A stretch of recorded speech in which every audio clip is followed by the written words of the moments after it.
করছো? ছাড়ো, সবাই দেখে ফেলবে। চুপ, আদর করতে দে তো। রুমে বসে বসে বিয়ের জন্য তৈরি হচ্ছিল মায়রা। তখনই কেউ তার রুমে প্রবেশ করে ধাম করে দরজাটা লাগায়। আয়নাতে সেই ব্যক্তির চেহারা দেখে তো মায়রার চক্ষু চড়ক গাছে, হাত পা প্রচণ্ড পরিমাণে কাঁপছে তার। তার সাথে চোখ মেলাতে পারছে না, তাই মাথা নিচু করে রেখেছে। লোকটি ধীর পায়ে এসে তাকে পিছন থেকে জড়িয়ে ধরে। এতে তার গরম নিঃশ্বাস মায়রার ঘাড়ে আশ্রয় পড়তেছে। তার চাপতারির স্পর্শে কেঁপে উঠছে মায়রা। লোকটি মায়রাকে আরেকটু শক্ত করে জড়িয়ে ধরলেন। এতে কাঁপাকাঁপিটা যেন মেয়েটার দ্বিগুণ হয়ে গেল। চোখ বন্ধ মেয়েটার, তাকানোর সাহস নেই। তিনি আলতো করে তার ঘাড়ে ঠোঁট স্পর্শ করান। এবার যেন মায়রার নিঃশ্বাস বন্ধ হওয়ার উপক্রম। সে অনেক কষ্টে গলা থেকে শব্দ বের করে তাকে বলে ছাড়তে। মায়ের কথাটা হয়তো লোকটির কান পর্যন্ত পৌঁছায়নি, আর পৌঁছাবেই বা কী করে? সে নিজেই তার কথাটা শুনতে পায়নি। মনে মনে বলেছে, কিন্তু তাকে সামনে বলার সাহস তা নেই। এমনিতেই প্রচুর কষ্ট দিয়েছে তাকে। তিনি মায়রাকে আরও নিবিড়ভাবে জড়িয়ে ঘাড়ে নিজের মুখ গুজে দিলেন। সে আবার সাহস করে তার মুষ্ঠবদ্ধ হাতটা ছাড়ানোর চেষ্টা করলো, কিন্তু তিনি বলেন, ভুলেও হাত ছাড়ানোর চেষ্টা করবি না মায়েরা, এর ফল ভালো হবে না। তার হুমকিস্বরূপ কথাটা কাঁপিয়ে দিল মায়রাকে। চিৎকার করে কাঁদতে ইচ্ছে করছে, কিন্তু এখন যদি কান্না করে তাহলে আদ্র ভাইয়ের হাতে সেই বিখ্যাত চর খেতে হবে নিশ্চিত। তাই কিছু বলল না, মনে মনে আল্লাহকে ডাকতে লাগলো। তিনি এবার গম্ভীর কণ্ঠে বললেন, আমার মানা করা সত্ত্বেও বিয়েতে রাজি হয়েছিস কোন সাহসে? মায়রার এমন নীরবতা হয়তো তার ভালো লাগেনি, তাই তিনি তাকে ধমকে বললেন। কথা কানে যায় না? বোবা হয়ে গেছিস তুই? তার ধমক শুনে ফুপিয়ে কান্না করে দিল মায়রা। কান্না করবি না একদম, না হলে ঠাটিয়ে একটা চড় মারবো। মায়রা এবার রেগে ওনাকে বলল, হ্যাঁ, পারবেনই তো, শুধু চট থাপ্পড় মারতে। একটু সফট ভাবে কথা বলা যায় না? তিনি এবার মায়রাকে তার বুকে জড়িয়ে নিলেন। কেন যেন খুব অস্বস্তি হতে লাগলো মায়রার। আবারও তার স্পর্শে কাঁপাকাঁপি শুরু হয়ে গেল মেয়েটার। আজ এবার একটু নরম সুরে বললেন, আমার কথা কেন শুনিস না তুই? কেন বুঝিস না অতিরিক্ত চাই তোকে সবসময়? আমার কথা অমান্য করতে তোর ভালো লাগে না? মায়রা কিছু বলল না, কি বলা উচিত সে জানে না। তিনি এবার মায়রাকে নিজের বুক থেকে উঠিয়ে কপালে একটা চুমু দিলেন। মায়রার চোখ থেকে এক ফোঁটা জল গড়িয়ে পড়ল। বিয়ের সাজ তুলে ফেল, তোকে বিয়ের সাজে দেখার অধিকার শুধু আমার। বলে তিনি গটগট করে চলে গেলেন। মায়রা তার যাওয়ার দিকে তাকিয়ে একটা দীর্ঘ নিঃশ্বাস ফেলল। এতটুকু বুঝতে পারল, এবারও তার বিয়েটা হচ্ছে না। প্রত্যেকবারের মতো এবারও তার বিয়েটা ভেঙে গেল। তার কারণ একটাই, আদ্রর অতিরিক্ত চাওয়া। অন্ধকার ছাদে এক কোণে দাঁড়িয়ে অশ্রু বিসর্জন দিচ্ছে মায়েশা। আজ কেন যেন ও নিজেকে প্রচুর অসহায় লাগছে। মায়েশার হাতে প্রেগনেন্সির ফাইল। আজই পরীক্ষা করিয়ে জানতে পারলো ও মা হতে চলেছে বিয়ে ছাড়া। কিন্তু মায়েশার অনাগত বাচ্চার বাবা একটু আগে মায়েশাকে ফোন করে রিজেক্ট করে দিয়েছে। বড্ড অসহায় লাগছে ওর, কি করবে জানা নেই ওর। এসব চিন্তার মাঝেই কেউ মায়েশার ঘাড়ে হাত রেখে বলে, মাইশা, এত রাতে ছাদে কি করছিস? আজ যে মায়রার বিয়ে, খবর আছে তোর? মায়েশা পেছনে তাকিয়ে দেখে আয়ান দাঁড়িয়ে। জলদি করে নিজের চোখের পানি মুছে ফেলে মায়েশা। ছাদে অন্ধকার থাকার ফলে আয়ান মায়েশার চোখের পানি দেখতে পায়নি। মায়েশা নিজেকে সামলিয়ে বলে, কিছু না ভাইয়া, আসলে খুব গরম লাগছিল তাই ছাদে এসেছিলাম, যদি একটু বাতাস পাওয়া যায়। আয়ান হালকা হেসে বলে, ও আচ্ছা, তুই মায়রার কাছে যা, ওর যদি কোনো দরকার হয়। হ্যাঁ, যাচ্ছি। মায়েশা নিচে চলে যায়। আয়ন কালো কুচকুচে আকাশের দিকে তাকিয়ে বলে, পৃথিবী এমন কেন? যাকে চায় তাকে পায় না, যাকে চায় না সে বারবার কাছে আসে। কেন যে তাকে অতিরিক্ত চায়? এই অতিরিক্ত চাওয়াটা যে খুব খারাপ। কথাগুলো বলে কান্না করে দেয় আয়ান। যদিও ছেলেদের অত সহজে কাঁদতে নেই, তবে আজ খুব করে কাঁদতে ইচ্ছে করছে আয়ানের। বিয়ের সাজ তুলে একটা নর্মাল ড্রেস পরে নিচে এলো মায়রা। এতক্ষণে শিওর আদ্র ভাইয়া তার বিয়েটা ভেঙে ফেলেছে। ভেতর ভেতরে খুব খারাপ লাগছে তার, তাও কিছু করেনি। নিচে নেমে দেখে আদ্র ভাইয়া সোফায় বসে ফোন টিপছে, আর তার মা শাড়ির আঁচলে মুখ গুজে কাঁদছেন, হয়তো মায়রার বিয়ে ভেঙে যাবার ফলে। এই পরিস্থিতি দেখে সামনে যাওয়ার সাহস হলো না আর। সে ফিরে চলে যাচ্ছিল, তখনই দাদুমণি তাকে গম্ভীর স্বরে ডাক দিয়ে বলে, মায়েরা, ওইদিকে কই যাচ্ছ? এখানে এসো, আমরা তোমারই অপেক্ষা করছিলাম। দাদুর কথা শুনে এক ঢোক গিলল সে। তাদের বাড়িতে সবাই দাদুমণিকে খুব ভয় পান। অনেক স্ট্রিক্ট মহিলা হচ্ছে এই দাদুমণি। সে গুটি গুটি পায়ে দাদুমণির কাছে গিয়ে বলল, দাদুমণি কিছু বলবে? আমার পাশে বসো। মায়েরা দাদুমণির পাশে বসতে যাবে, তখনই খেয়াল করলো সে যদি এখন দাদুমণির পাশে বসে তাহলে নিশ্চিত আদ্র ভাইয়ের সাথে তার ছোঁয়া লাগবে। আর সেই কাঁপাকাঁপি, তখন দাদুমণি কি যে বলবে জানে না। মায়েরা অসহায় চোখে আদ্র ভাইয়ের দিকে তাকালো। তার দৃষ্টি হয়তো তিনি বুঝতে পারলেন, তাই তিনি বলেন, দাদি, আমি বাইরে যাচ্ছি, কাজ আছে। না আদ্র, তুমি আমাদের ফ্যামিলির বড় ছেলের মধ্যে একজন, তোমার দায়িত্ব এখানে বেশি, তাই তোমারও কথাগুলো শোনা উচিত। আদ্র ভাইয়া দাদুমণির কথা শুনে বসে রইলেন। মায়েরা আর কি করবে, ওখানেই বসতে হলো। বসার পর দাদুমণি ওকে উদ্দেশ্য করে বললেন, দেখো মায়েরা, এই নিয়ে মোট 2 বার তোমার বিয়ে ভেঙে গেল। এখন এটা নয় যে আমরা তোমাকে দোষারোপ করছি। আমি জানি আমার নাতনি কোনো খারাপ কাজ করেনি, তাই এখন বলছি এসব বিয়ে চিন্তা বাদ দিয়ে পড়াশুনো করো মন দিয়ে। আমাদেরই দোষ তোমাকে এত তাড়াতাড়ি বিয়ের চাপ দেওয়ার উচিত হয়নি। দাদুমণির কথায় মায়েরা সহ বাড়ির সবাই যতদূর সে ভেবেছিল এখন হয়তো দাদুমণি তাকে বকা দিবে, বাট দাদুমণি তো উল্টো সান্ত্বনা দিচ্ছে। হাউ! আদ্র ভাইয়ের কথা আদ্র ভাইয়ের দিকে তাকিয়ে দেখলো তার ঠোঁটে রহস্যময়ী হাসি। আচ্ছা, বাই এনি চান্স এটাতে আদ্র ভাইয়ের কোনো কারসাজি নেই তো? মায়ের ভাবনার মাঝে আদ্র ভাইয়ের সবার আড়ালে তার কানে ফিসফিস করে বলে, রাতে ছাদে আসবি, দেরি হলে কিন্তু আমি তোর রুম থেকে কোলে করে তুলে আনবো। আদ্র ভাইয়ের কথা শুনে তার দিকে অবাক হয়ে তাকালো সে। আমার পক্ষে আসা সম্ভব না। যদি কেউ দেখে তাহলে কি ভাববে? কে কি ভাববে তাতে আমার কিছু যায় আসে না। তোকে আসতে বলেছি, আসবি, না হলে আসবো আমি। মায়ের উত্তর পেয়ে তিনি উঠে দাঁড়ালেন। তারপর বড় মা মানে আদ্র ভাইয়ের মাকে উদ্দেশ্য করে বললেন, আম্মু, আমি পুলিশ স্টেশনে যাচ্ছি, আসতে রাত হবে, অনেক কাজ জমে আছে, 3 দিন যাইনি, তুমি আমার জন্য অপেক্ষা করো না।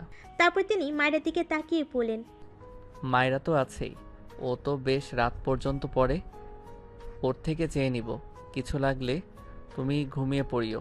মায়েরা অসহায় চোখে আদ্র ভাইয়ের দিকে তাকিয়ে বলতে লাগলো, এই লোকটা কেন আমাকে অতিরিক্ত জ্বালায়? কেন? আমি এর থেকে দূরে থাকতে চাই, আর ইনি আরো কাছে আসতে চায়। অসহ্যকর লোক একটা। আদ্র ভাইয়ের কথা শুনে বড় মা বললেন, এখন কিছু খেয়ে যা, সকালে তো কিছু খাসনি। সমস্যা নেই, স্টেশনে গিয়ে খেয়ে নিব। বলেই বেরিয়ে যায় আদ্র ভাইয়া।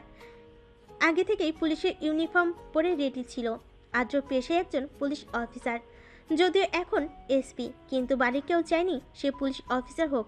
ওর বাবা আর মায়ের বাবা একজন বিজনেসম্যান, দেশে বিদেশে বেশ খ্যাতি আছে তাদের। সবাই চেয়েছিল আদ্র একজন সফল বিজনেসম্যান হোক, কিন্তু এই খারুসের কি হয়েছে কে জানে, সে পুলিশ হবেই বলে জিদ ধরেছিল, তাই তার জিদের কাছে সবার হার মানতে হলো। 10-12 জন গার্ড মিলে একটা ছেলেকে ধরে নিয়ে এসে একটা লোকের পায়ের কাছে ছুঁড়ে মারল। লোকটি ছেলেটির চুলের মুঠি ধরে উঁচু করে বলে, সাহস কিভাবে হয় তোর ওই মেয়েকে গুলি করতে চাস? ছেলেটি ব্যথায় ডুকরিয়ে ওঠে। ছেলেটি বলে, বিশ্বাস করেন স্যার, আমার কোনো দোষ নাই, আমার একজন কইছিল মাইয়াডারে মারতে। ছেলেটি রেগে জিজ্ঞেস করে, কে? আদনান মাহমুদ। লোকটি রেগে জিজ্ঞেস করে। ছেলেটি বলা নাম শুনে লোকটি হিংস্র রূপ ধারণ করে, এতটাই হিংস্র যে তাকে দেখলে যে কোনো দুর্বল হার্টের মানুষ সাথে সাথে হার্ট অ্যাটাক করতে 1 সেকেন্ডও সময় লাগবে না। লোকটি পাশে থাকা রিভলভার দিয়ে ছেলেটির বুক বরাবর 10টা গুলি করে, তারপর সেই ক্ষত স্থানে মরিচের গুঁড়ো দিয়ে পাগলের মতো হাসতে থাকে। গার্ডগুলো ভয়ে থরথর করে কাঁপছে। বিকেলবেলা মেডিকেলের বইগুলো নিয়ে হালকা পাতলা নাড়াচাড়া করছে মায়েরা। কালে ঢাকা মেডিকেলে ভর্তি হয়ে এসেছিল সে। ক্লাস শুরু হবে আরও 1 সপ্তাহ পর। সে পড়ছিল, তখনই দরজায় নক পড়ে। তাকিয়ে দেখে আজিতা আপু 2টো চায়ের কাপ নিয়ে মিষ্টি হেসে দাঁড়িয়ে আছে। মায়েরা হালকা হেসে বলে, বাহ, আজ দেখি বিদ্যাসাগর নিচ থেকে আমার রুমে আসলো। তোর দেখা তো আর পেলাম না আমার রুমে, তাই নিচ থেকে আসলাম। তা কি করছিলি? এই তো বই নিয়ে একটু গবেষণা। আজিতা আপু হচ্ছে আদ্র ভাইয়ের বড় বোন। আদ্ররা 3 ভাই বোন, আদ্রিতা আপু, আদ্র ভাইয়া আর মাইশা। তারা হচ্ছে মায়রার বড় চাচ্চুর সন্তান। মায়রার বাবা হচ্ছে ছোট। ওরা 2 ভাই বোন, মায়রা আর আয়ান। আদ্রিতা আপুর সাথে কথা বলার সময় আপু এক পর্যায়ে বলে, আচ্ছা মায়েরা, জানিস তোর বিয়ে কিভাবে ভেঙেছে? না তো। তোর বিয়ে ভেঙেছে না, কেউ ভাঙিয়েছে। মায়রা অবাক হয়ে গেল আপুর কথায়। আচ্ছা, আপু কি সব জানে? তোর বিয়ে আদ্র ভেঙেছে রে মায়েরা। ভাই আমার তোকে অনেক ভালোবাসে। মায়রা আপুর কথায় টাসকি খেলাম। মনে মনে ভাবলো, তার মানে আপু সব জানে। আপু তুমি? আমি এসব অনেক আগে থেকেই জানি, কিন্তু কিভাবে? সেটা আপাতত বলা যাবে না। আপু চলে গেল আর মায়রা তার যাওয়ার দিকে হাঁ করে তাকিয়ে আছে। এরা ভাই বোন দুটোই একরকম, রহস্যে ভরা। রাতের বেলা মায়েরা আস্তে করে পা টিপে টিপে ছাদে যাচ্ছে। একটু আগে ফোনে মেসেজ দিয়েছিল আদ্র ভাইয়া ছাদে আসতে। এক প্রকার বিরক্ত লাগছে তার। এই লোকটার জন্য জীবনটা শেষ আমার। কবে যে মুক্তি পাবো আল্লাহ জানে। ছাদে এসে আশেপাশে তাকিয়ে দেখে কেউ নেই। সে আস্তে করে ছাদের দরজাটা চাপিয়ে আদ্র ভাইয়ের নাম ধরে ডাক দেয়। তৎক্ষণাৎ কেউ তার মুখ চেপে ধরে পাশের দেওয়ালে চেপে ধরে। সে ভয়ে চোখ মুখ খিচে বন্ধ করে ফেলে। যখন কারো গরম নিঃশ্বাস ওর মুখে পড়ছিল তখন খুব অস্বস্তি হচ্ছিল। কিছুক্ষণ পর তার নাকে সেই চিরচেনা স্মেল আসে।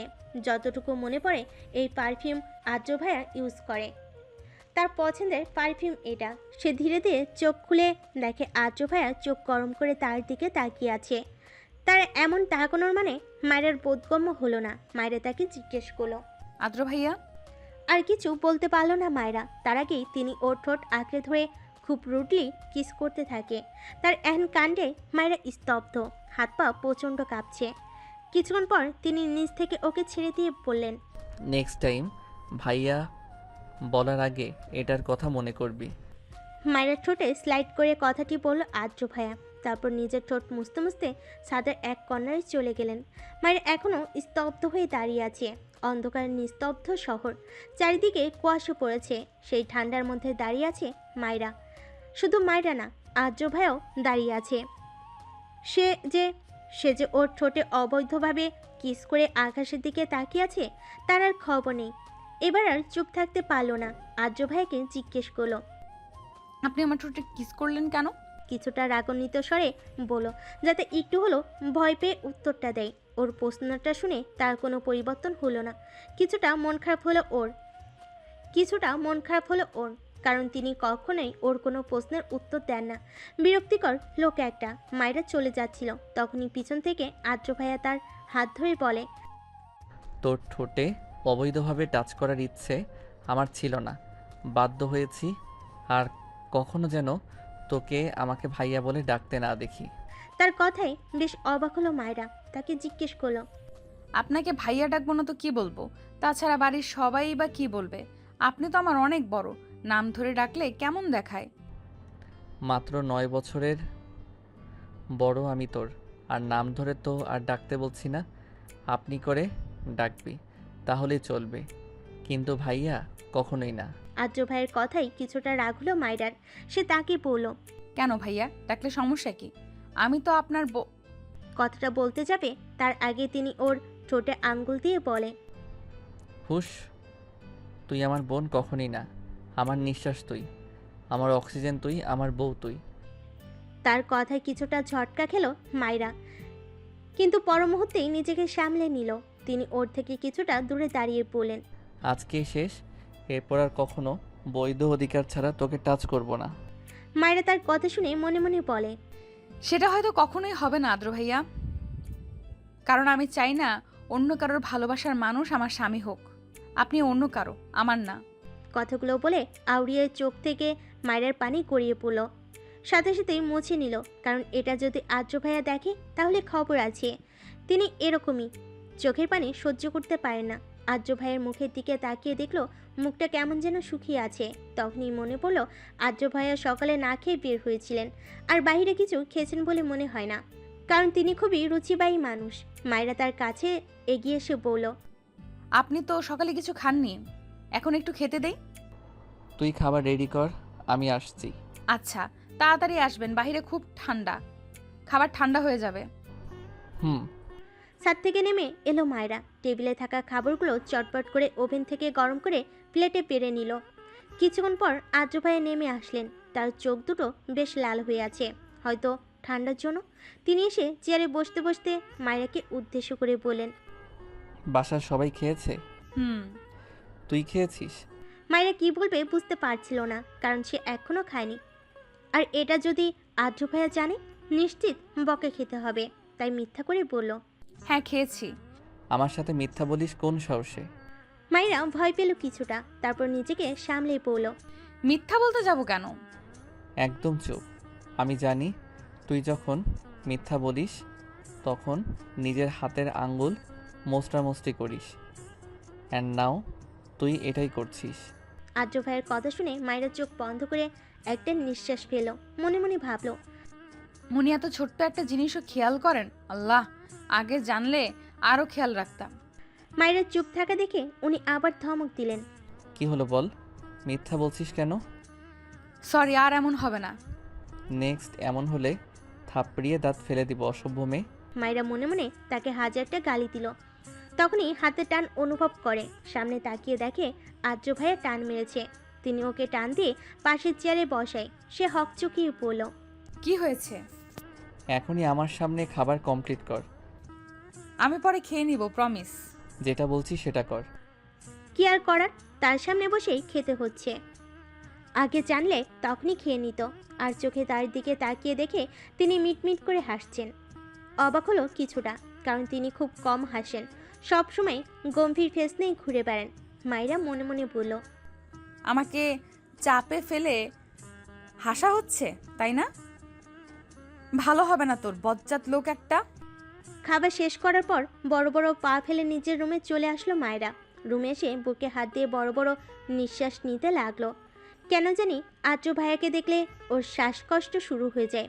তার জন্যই তো সবসময় তার থেকে দূরে দূরে থাকে। কিন্তু মাঝে মাঝে দুর্ভাগ্যবশত তার সামনাসামনি হয়ে যায়, যেমনটা আজকে। যদিও বেশিরভাগ সময় আদ্র ভাইয়ের ডাকার কারণে তার সামনে যেতে হয়। মায়েরা বেডে লেপ মুড়ি দিয়ে শুয়ে পড়ল। হাত পা প্রচণ্ড কাঁপছে। কেন কে জানে, আদ্র ভাইয়ের কারণে নাকি ঠান্ডার কারণে জানা নেই ওর। তবে এমন একটা ঘুম দরকার, গভীর ঘুম। সকালবেলা সকাল সকাল বেশ হইচইতে ঘুম ভেঙে গেল।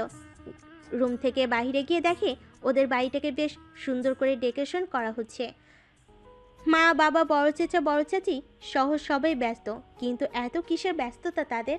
আর আজকেই বা কি যে বাড়ি ডেকোরেশন করা হচ্ছে? তখনই দেখলো তার মেঝো চাচুর ছেলে সাদাব ঘুম থেকে উঠে চোখ ডলতে ডলতে ফুল নিয়ে যাচ্ছে। মায়েরা তাকে ডেকে বলল, ভাইয়া আজকে কি বাসায় কোনো ফাংশন? মায়ের কথা শুনে তিনি এমন একটা রিয়াকশন দিলেন যেন সে কোনো এক বড় পাপ করে ফেলেছে। মায়েরা তাকেই বলল, কি হলো ভাইয়া? তুই সত্যি জানিস না? আরে না, প্লিজ বলো না আজ কি। আদ্রিতার এঙ্গেজমেন্ট আজকে, ভুলে গেছিস নাকি? আপু যে চাকরি পেয়েছে। মায়েরা মাথা চাপিয়ে অপরাধমূলক হাসি হেসে পড়ল, একদম মাথা থেকে বেরিয়ে গেছে। তোর মাথায় থাকে কি? যা ফ্রেশ হয়ে নিজে ব্রেকফাস্ট করতে আয় জলদি। আসছি, যাও। সাদা ভাই সবার বড়, মানে আদ্রিতা আপু আর সে এক সমান। কিন্তু সে বিবাহিত। আদ্রিতা আপু বিয়ে করেনি, কারণ তিনি নিজ পায়ে না দাঁড়ানো পর্যন্ত বিয়ে করবেন না বলে জিদ করেছিলেন। আর পরিবারের কেউই তাকে বিয়ের জন্য চাপ দেয়নি। কাল আপু বেশ ভালো একটা চাকরি পেয়েছে, তাই হয়তো আজ এঙ্গেজমেন্ট করা হচ্ছে। পাত্র আগে থেকেই ঠিক করা। পাত্রের নাম রওশন, বেশ ভালো একজন লোক উনি। আপুকে বেশ ভালোবাসেন তিনি, তাই তো এতদিন বিয়ের জন্য চাপ না দিয়ে তার জন্য অপেক্ষা করেছে। মায়েরা ফ্রেশ হয়ে নিচে নেমে দেখলো অলরেডি সবাই খেতে বসে গেছে। সব চেয়ার পরিপূর্ণ, শুধু একটা চেয়ারই খালি, আর সেটা হচ্ছে আদ্র ভাইয়ের পাশের সিট। মায়েরাকে দেখে সাদিয়া ভাবি বলল, কি হলো মায়েরা, আদ্রর পাশে গিয়ে বসো। মায়েরা ভাবির দিকে অসহায়ভাবে তাকালো, কিন্তু কোনো কাজ হলো না। শেষে আদ্র ভাইয়ের পাশেই বসতে হলো। সাদিয়া ভাবি হচ্ছে সাদা ভাইয়ের একমাত্র প্রেয়সী, মানে বউ আর কি। বেশ ভালোবাসে তারা একে অপরকে। খাবার টেবিলে বসা মাত্র মায়েরা বড় আম্মুকে বলে, বড় আম্মু, আমাকে খেতে দাও জলদি। বড় আম্মু মুচকি হেসে বললেন, দিচ্ছি, বস। এটা মায়েরার প্রত্যেক দিনের রুটিন, বড় আম্মুর হাতে খাওয়া। শুধু মায়েরার না, মায়েশারও একই অভ্যাস। কিছুক্ষণ পর মায়েশা আসলো। ওর মুখটা বেশ মলিন দেখাচ্ছে। চোখের নিচে কালো দাগ পড়ে গেছে মনে হচ্ছে। কত রাত যেন ঘুমায়নি। মাসি এসে চুপচাপ বসে নিজের প্লেট নিয়ে বলল, আমু খেতে দাও। ওর কথাই সবাই বেশ অবাক হলো, কারণ ও আর মায়েরা কখনো নিজ হাতে খায়নি। সবসময় বড় আম্মুই তাদের খাইয়ে দেয়। সাদিয়া ভাবি মাইশাকে উদ্দেশ্য করে বলেন, কি হলো মাইশা, আজ আমুর কাছে খাবে না? প্রতিদিন তো এর জন্য মায়েরার সাথে ঝগড়া লাগিয়ে দিতে, আজ কি হলো? মাইশা গম্ভীর কণ্ঠে বলেন, ভাবি আমি এখন বড় হয়েছি, তাই নিজের হাতেই খেতে পারি। মাইশার এমন অদ্ভুত আচরণে সবাই হতভম্ব। কেউ অতটা মাথা ঘামালো না, কারণ মাইশার মাঝে মাঝে এমন করে, পরে আবার নিজ থেকে ঠিক হয়ে যায়। খাওয়ার সময় মায়েরা মাইশাকে জিজ্ঞেস করলো, মাইশা, আমাদের তো ড্রেস কেনা লাগবে, তুই যাবি আমার সাথে শপিংয়ে? না তুই যা, ভাইয়ার সাথে আমার ভালো লাগছে না, আর আমার জন্য তুই ড্রেস চুজ করে আনিস। মাইশা কথাটা বলে খাবার শেষ করে চলে গেল। মায়েরা এক ঢোক কিনল, কারণ এটা ভেবেছে তাকে আর্য ভাইয়ের সাথে একা একা যেতে হবে। মায়েরা বড় আম্মুকে বলল, বড় আম্মু, তুমি চলো না আমার সাথে প্লিজ। না রে, আমাকে আজকে একটু বাইরে যেতে হবে, তোর চাচুর দরকার আছে। মায়েরা সবাইকে জিজ্ঞেস করলো, কিন্তু তারা সবাই না করে দিল। কি আর করার, শেষে আর্য ভাইয়ের সাথেই যেতে হচ্ছে। মায়েরা রেডি হয়ে নিচে নেমে দেখে আর্য ভাইয়া ফোনে কথা বলছে। তাকে ডিস্টার্ব করলো না।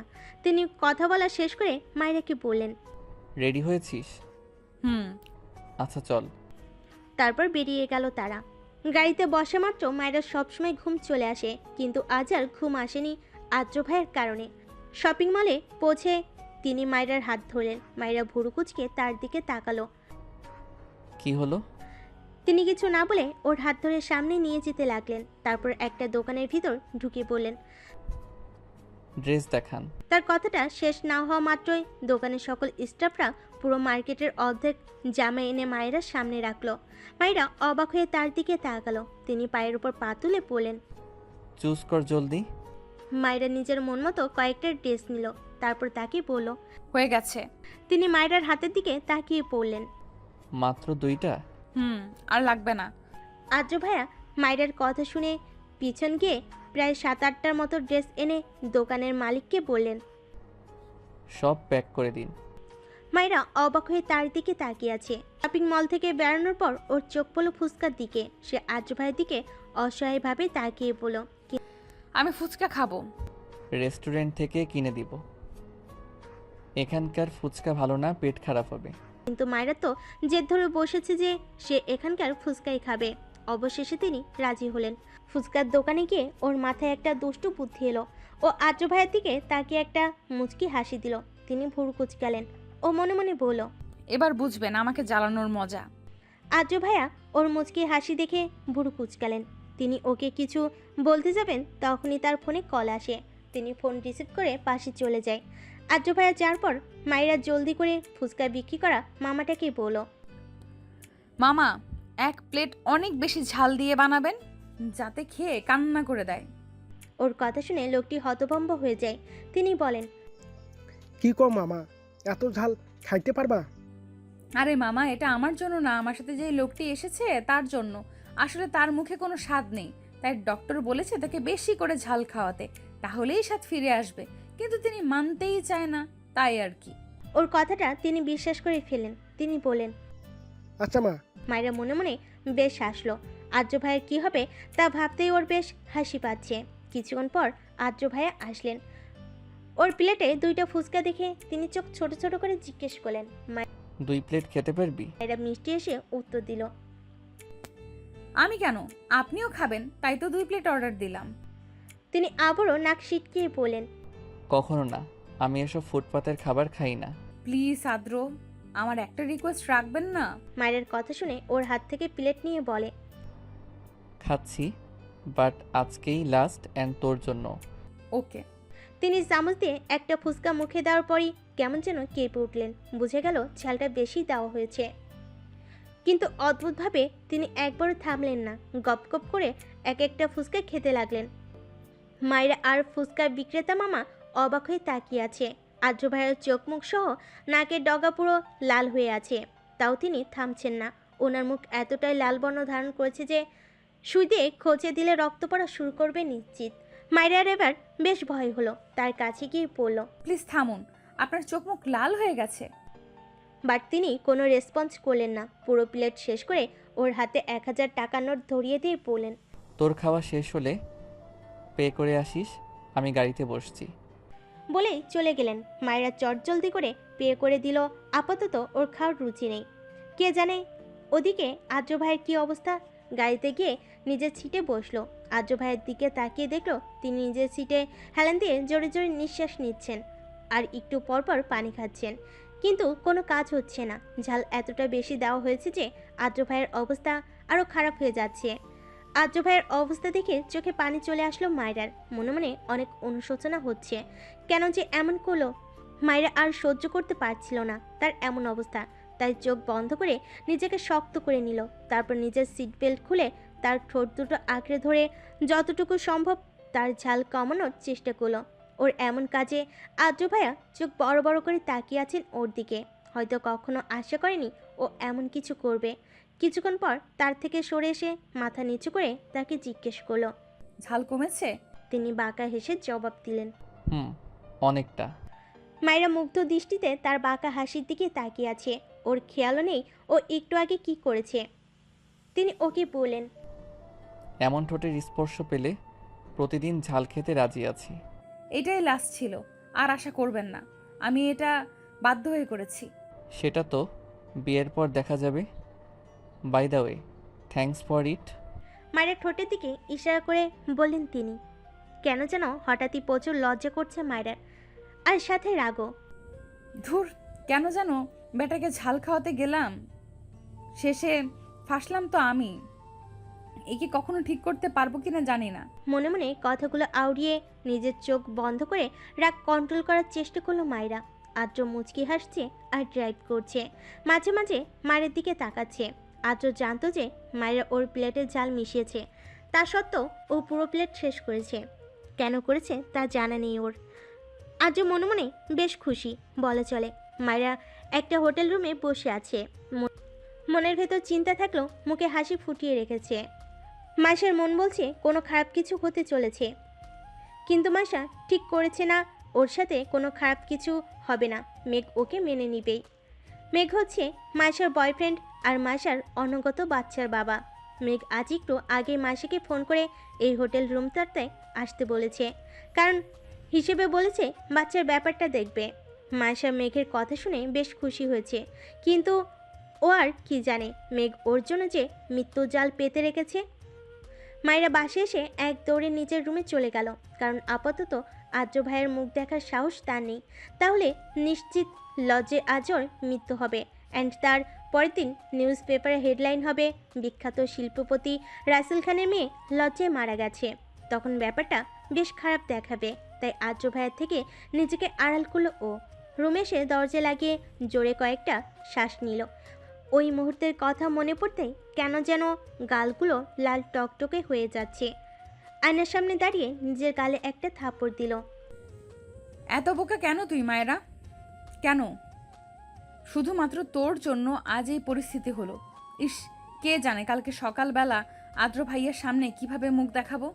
হিংস্র সেই লোকটি টেবিলের উপর পা তুলে বসে আছে, হাতে রিভলভার নিয়ে সে এক গভীর চিন্তায় মগ্ন।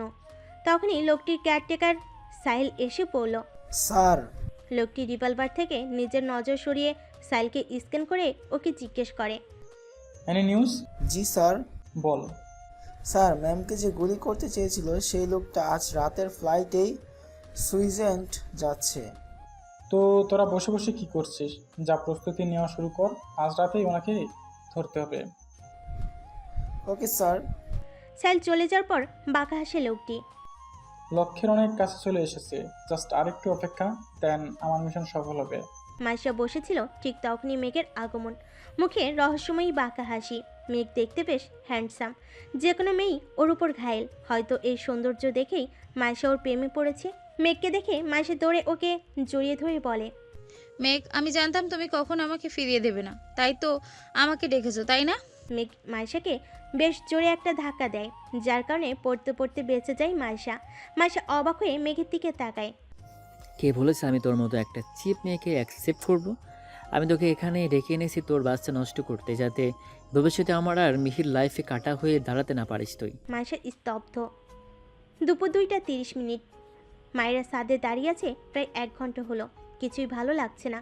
বারবার ওই মুহূর্তের কথা মনে পড়তেই অনুশোচনা কাজ করছে, কিন্তু এখন আর অনুশোচনা করে কোনো লাভ নেই।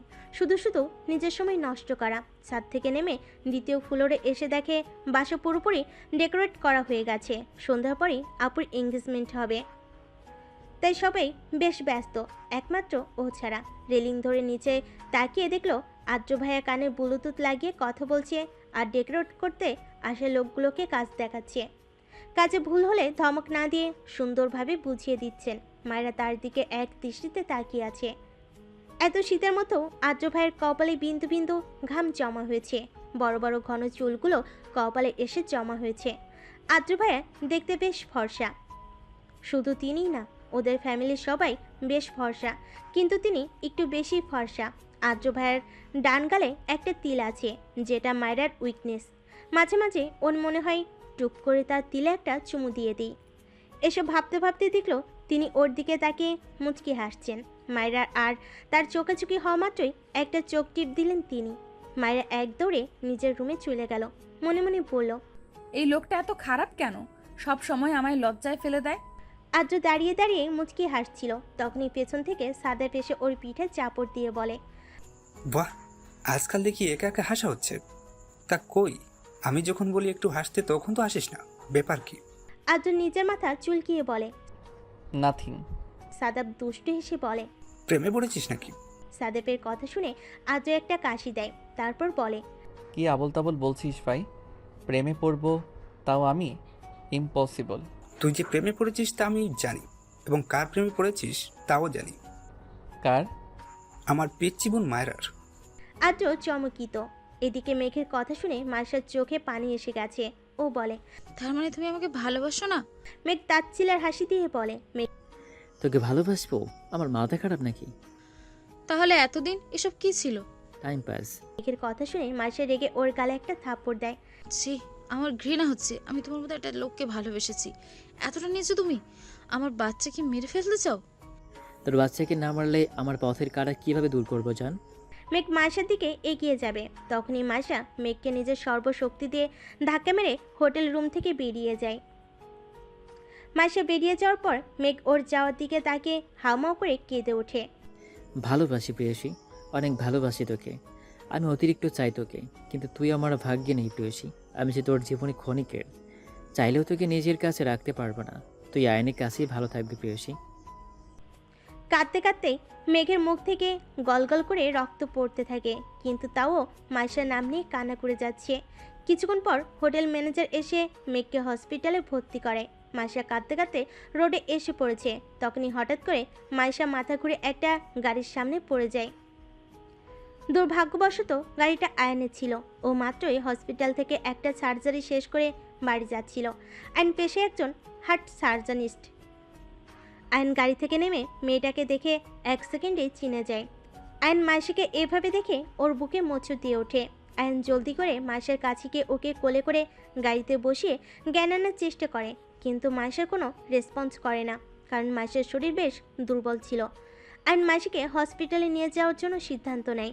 রুমে বসে বসে ড্রেস চুজ করছিল মায়েরা, কিন্তু একটা ড্রেসও পছন্দ হচ্ছিল না। আর এদিকে একটু পরেই ফাংশন শুরু হবে। একটা ড্রেসও মন মতো পাচ্ছি না, কি যে করি। তখনই দরজা খোলার আওয়াজ পেল। পিছনে ঘুরে দেখে আদ্র ভাইয়া দাঁড়িয়ে, হাতে কিছু ব্যাগ আছে তার। মায়েরা আদ্র ভাইয়াকে দেখে বেশ অবাক হলো, কারণ তিনি কখনোই ও রুমে আসেন না, ভুল করেও না। আজ হয়তো প্রথম আসলো। আরেকবার যখন এসেছিল বিয়ের জন্য রেডি হচ্ছিল, ওইটা আপুর রুম ছিল। মায়েরা আদ্র ভাইকে জিজ্ঞেস করলো, আপনি এখানে? কোনো কিছু লাগবে? হুম, তাহলে কিছু দিতে এসেছি। কি? আদ্র ভাইয়া ওর সামনে এসে সামনে বসা ছোট ছোট চুলগুলোকে কানের পিঠে গুজে দিলেন। মায়েরা আবেশে আর লজ্জায় চোখ বন্ধ করে নিল। তিনি ওর হাতে তার আনা ব্যাগগুলো ধরিয়ে দিয়ে বললেন, এখানে কিছু ড্রেস আছে, আজকের ফাংশনে এটাই পরবি। আচ্ছা। তিনি মায়েরার গাল দুটো ধরে কপালে একটা চুমু দিয়ে গটগট করে বেরিয়ে গেলেন। মায়েরা এখনও চোখ বন্ধ করে আছে। তিনি যাওয়ার পর চোখ খুলে একটা প্রশান্তির শ্বাস নিল। আদ্র ভাইয়া সামনে থাকলে কেন যেন ওর লজ্জায় মরে যেতে ইচ্ছে করে, জানা নেই কেন। তার দেওয়া ব্যাগগুলো খুলে দেখতে লাগলো। ব্যাগের ভেতরে ড্রেসগুলো দেখে ওর চক্ষু চড়ক গাছে। আদ্র ভাইয়ের চয়েস এতটা ভালো জানা ছিল না ওর। ব্যাগের ভিতরে একটা ডার্ক নীল কালারের গাউন ছিল। পুরো গাউনে নীল আর সাদা কালারের স্টোন বসানো, বেশ সুন্দর দেখতে গাউনটা। আদ্রিতার রুমে বসে বসে অস্থিরভাবে পায়চারি করছে। বেশ অস্থির এবং নার্ভাস ফিল হচ্ছে ওর। কারণটা যে একমাত্র রওশন, তা ও জানে। এতদিন পর রওশনের সামনাসামনি হবে ভাবতে লজ্জায় কুকড়ে যাচ্ছে ও। আদ্রিতার রওশনের বিয়ে পারিবারিকভাবে ঠিক হলো। রওশন ওকে পাগলের মতো ভালোবাসে। রওশনের আদ্রিতার সাথে করা আচরণগুলো দেখলে মনে হবে ওরা আগে থেকেই পরিচিত। আদ্রিতা যে রওশনকে পছন্দ করে না এমনটা না, আদ্রিতাও রওশনকে ভালোবেসে ফেলেছে ওর পাগলামোগুলো দেখে। এতদিন রওশনের সাথে যোগাযোগ হয়নি, এর কারণটাও আদ্রিতায় চেয়েছিল যে বিয়ের আগে এবং যতদিন পর্যন্ত ওর চাকরি হবে না ততদিন পর্যন্ত কথা বলা যাবে না। রওশনও সাদরে গ্রহণ করেছিল আদ্রিতার সিদ্ধান্ত। আজ প্রায় 4 বছর আবার পুনরায় দেখা হতে যাচ্ছে ওদের। সন্ধ্যায় মায়েরা রেডি হয়ে নিচে নামতেই আদ্র ভাইয়াকে দেখে কিছুটা টাসকি খেলো, কারণ আদ্র ভাইয়ের ড্রেস আর ওর ড্রেসের কালার একদম ম্যাচ। আর স্পেশালি আদ্র ভাইয়াকে বেশ হ্যান্ডসাম লাগছে। মায়েরাকে দেখে আদ্র হা করে ওর দিকে তাকিয়ে আছে। তখনই পিছন থেকে ওর ফ্রেন্ড রাহুল ওকে ধাক্কা দিয়ে বলে, এভাবে দেখিস না, ভাবির নজর লেগে যাবে। বলেই বাকি সব সহ ওরা হেসে দেয়। আদ্র রাহুলের দিকে চোখ গরম করে তাকায়। এদিকে মায়ের দিকে একজন লোভাতুর দৃষ্টি নিক্ষেপ করে তাকিয়ে আছে, কিন্তু মায়েরা সেই লোকটিকে লক্ষ্য করেনি। লোকটি শয়তানি হাসি দিয়ে বলে, আজ রাতে একে আমার চাই। মায়েরা আদ্র ভাইয়ের থেকে চোখ সরিয়ে স্টেজে আদ্রিতা আপুর দিকে গেল। রওশন ভাইয়ারা এখনো আসেনি। আপু কখন থেকে একা বসে আছে। মায়েরা আপুর কাছে গিয়ে বলল, আপু। আপু মায়ের দিকে তাকিয়ে মুচকি হাসি দেয়, তারপর বলে, আজকে তোকে অনেক সুন্দর লাগছে মায়েরা, ড্রেসটা বেশ সুন্দর। আদর দিয়েছি বুঝি? দেখেছিস আমার ভাইয়ের চয়েস কতটা বেটার? উফ আপু, এসব কথা রাখো তো। কেন, বরের কথা বলাতে লজ্জা লাগছে বুঝি? মায়েরা কিছু না বলে মাথা নিচু করে নেয়। মায়েরা আর আদ্রিতা কথা বলছিল, তখনই ওই লোকটা আসে যে কিনা মায়ের দিকে লোলুপ দৃষ্টিতে তাকিয়েছিল। তিনি এসে মায়েরার গা ঘেঁষে দাঁড়ান। মায়েরার বেশ অস্বস্তি হচ্ছে লোকটার কারণে। লোকটি আদ্রিতার উদ্দেশ্যে বলে, কেমন আছো আদ্রিতা? জি আলহামদুলিল্লাহ। আমাকে চিনতে পেরেছো? আপনি রওশনের ফ্রেন্ড না, রাহুল না? লোকটি আদ্রিতার সাথে কথা বলার পর মায়ের দিকে বাজে দৃষ্টিতে তাকায়, কিন্তু ও কিছু বলতেও পারছিল না রওশন ভাইয়ের বন্ধু বলে। লোকটি আদ্রিতা আপুকে জিজ্ঞেস করে, তা এই সুন্দরীটা কে? আমার চাচাতো বোন। ওনারা দুজন কথা বলছিল, তখনই আদ্র ভাইয়ের আগমন ঘটে। মায়েরা মনে মনে প্রশান্তির শ্বাস ফেলে। আদ্র ভাইয়াকে দেখা মাত্রই রাহুল নামে লোকটা বলে, তুমি আদ্র না? জি। কেমন আছো? এই তো, আপনি? ভালো। আচ্ছা, আপনার কথা বলুন, আমার মায়েরার সাথে একটু কাজ আছে। কথা শেষ না করা মাত্রই তিনি মায়ের হাত টেনে রাহুলের কাছ থেকে সরিয়ে নেয়। আদ্র ভাইয়া মায়েরাকে বাসার ছাদে এনে দেওয়ালে চেপে ধরে জিজ্ঞেস করে, তুই ওই লোকটার গা ঘেঁষে কেন দাঁড়িয়েছিলি? মায়েরা কাঁপা কাঁপা কণ্ঠে বলে, আমি কই দাঁড়ালাম, তিনিই তো এসে আমার গা ঘেঁষে দাঁড়িয়ে আমাকে কেমন বাজে দৃষ্টিতে দেখছিলেন। কি? আজকে তো ওই লোকটাকে মেরেই ফেলবো।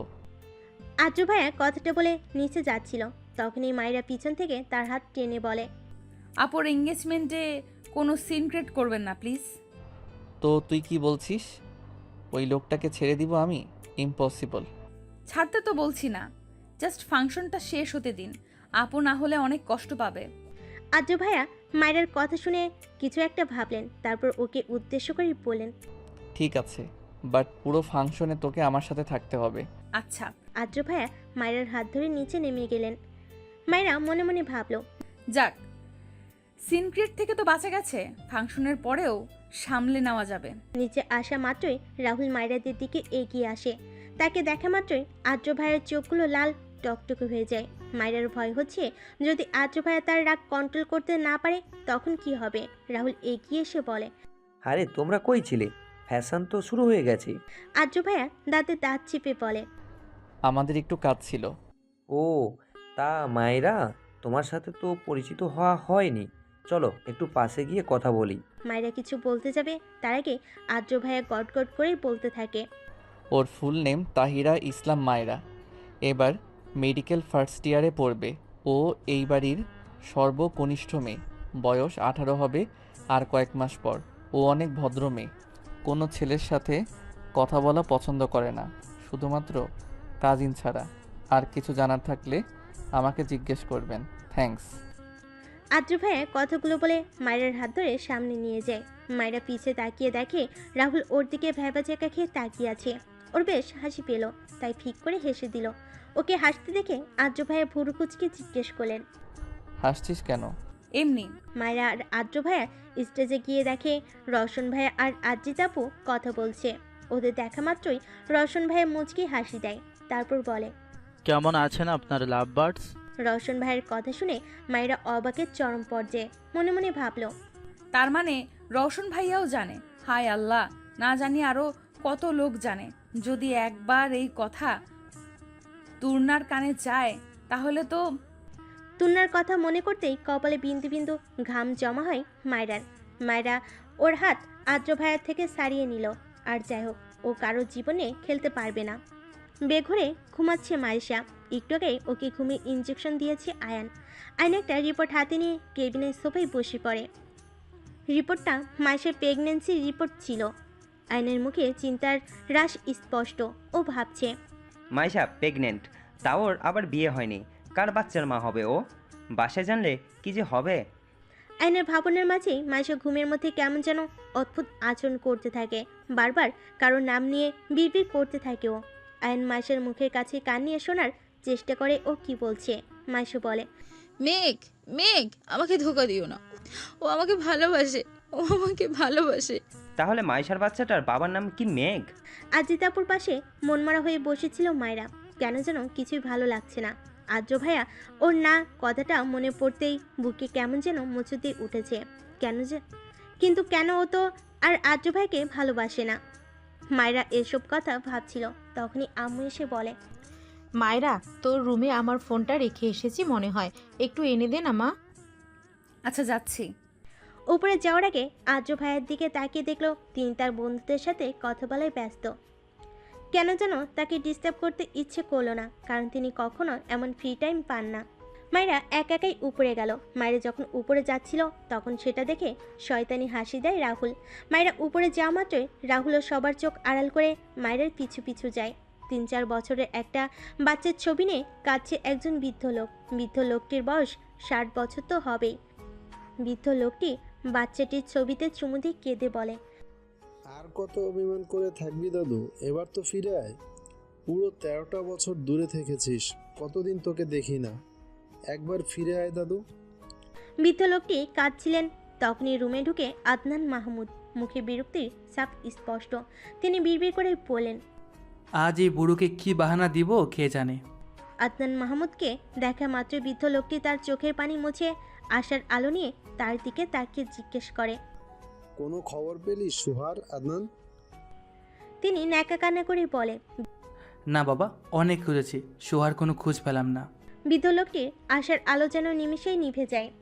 আম্মুর ফোন নিয়ে রুম থেকে বের হতে যাচ্ছিল মায়রা। তখনই রাহুল রুমে ঢুকে দরজা লক করে ওর দিকে অদ্ভুতভাবে তাকায়। রাহুলের এমন দৃষ্টিতে ওর প্রচণ্ড ভয় হচ্ছে। রাহুলকে দেখেও জিজ্ঞেস করলো, আপনি এখানে কেন? মজা নিতে এসেছি। বলে রাহুল ওর দিকে এগিয়ে আসছিল। ও বুঝতে পারলো তার কোনো খারাপ উদ্দেশ্য আছে। মায়েরা চিৎকার দিতে যাবে তার আগে উনি এসে ওর মুখ চেপে ধরে। ভয়ে থরথর করে কাঁপছে মায়েরা। বারবার আদ্র ভাইয়ের কথা মনে পড়ছে ওর। রাহুল ওর গাউনের 2 হাতা টান দিয়ে ছিঁড়ে ফেলে। তিনি এত জোরে টান দিয়েছিল যার ফলে 2 হাত দিয়ে রক্ত বেয়ে পড়তে থাকে। মাইশার জ্ঞান আসা মাত্রই ও মেঘের নাম ধরে একটা চিৎকার দেয়।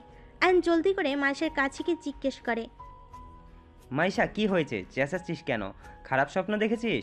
মাইশা কিছু বলতে যাবে তার আগেই ওর খেয়াল হয় ও আয়নকে দেখে ভরকে যায়। মাইশা বলে, ভাইয়া আপনি? রাস্তায় তুই আমার গাড়ির সামনে সেন্সলেস হয়ে গেছিলি, তারপর তোকে হসপিটালে নিয়ে আসি। কিন্তু তুই রাস্তার মাঝখানে কি করছিলি? মাইশা আমতা আমতা করে জবাব দেয়, আসলে আমি। মাইশা তুই প্রেগনেন্ট, কার বাচ্চা এটা? মাইশা বুঝতে পারে আয়ন সব জেনে গেছে। কান্না করে দেয় ও। কান্না না করে বল, না হলে আমি বুঝবো কি করে। আর তাছাড়া এই খবর যদি বাসায় জানে তাহলে কি হবে বুঝতে পারছিস?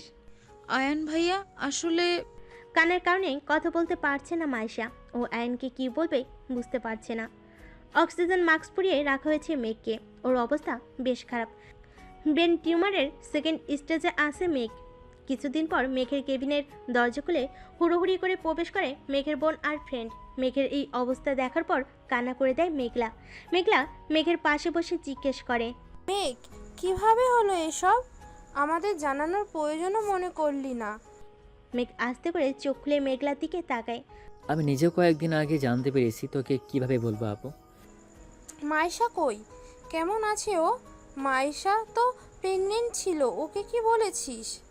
মেঘ সব খুলে বলে যে ও মাইশের সাথে কি ব্যবহার করেছে আর কি বলে। সব কিছু শোনার পর মেঘলা মেঘের গালে একটা থাপ্পড় দেয়। রাগে থরথর করে কাঁপছে মেঘলা। থাপ্পড় দেওয়ার ফলে মেঘের নাক দিয়ে রক্ত পড়তে থাকে। মেঘলার হাজব্যান্ড ফারিস এসে মেঘলাকে ধরে বলে, মেঘলা, তুমি পাগল হয়ে গেছো? মেঘের এই স্টেজে ওকে তুমি মারছো কেন?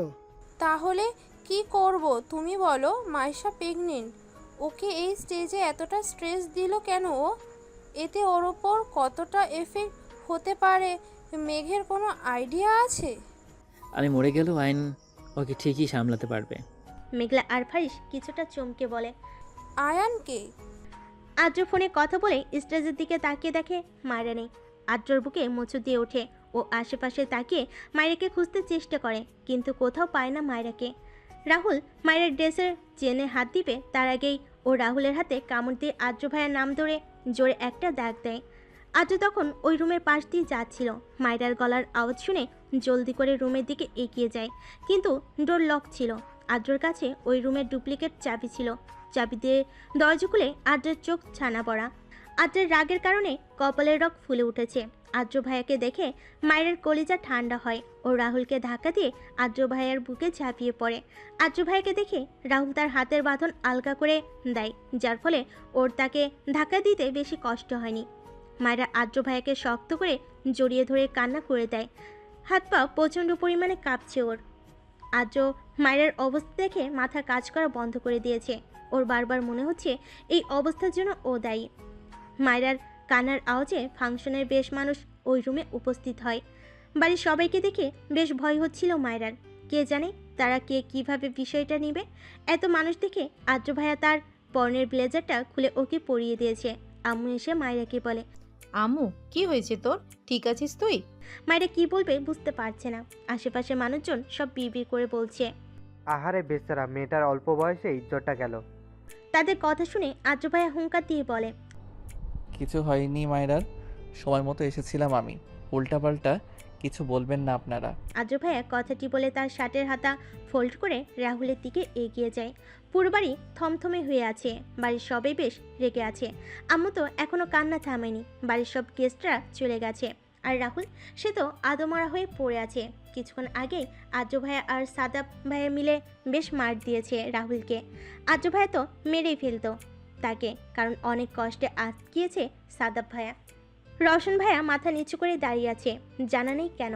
হয়তো এই ঘটনার জন্য তিনি নিজেকে দায়ী করছেন। রওশন ভাইয়া বলেন, সব কিছুর জন্য আমি দায়ী।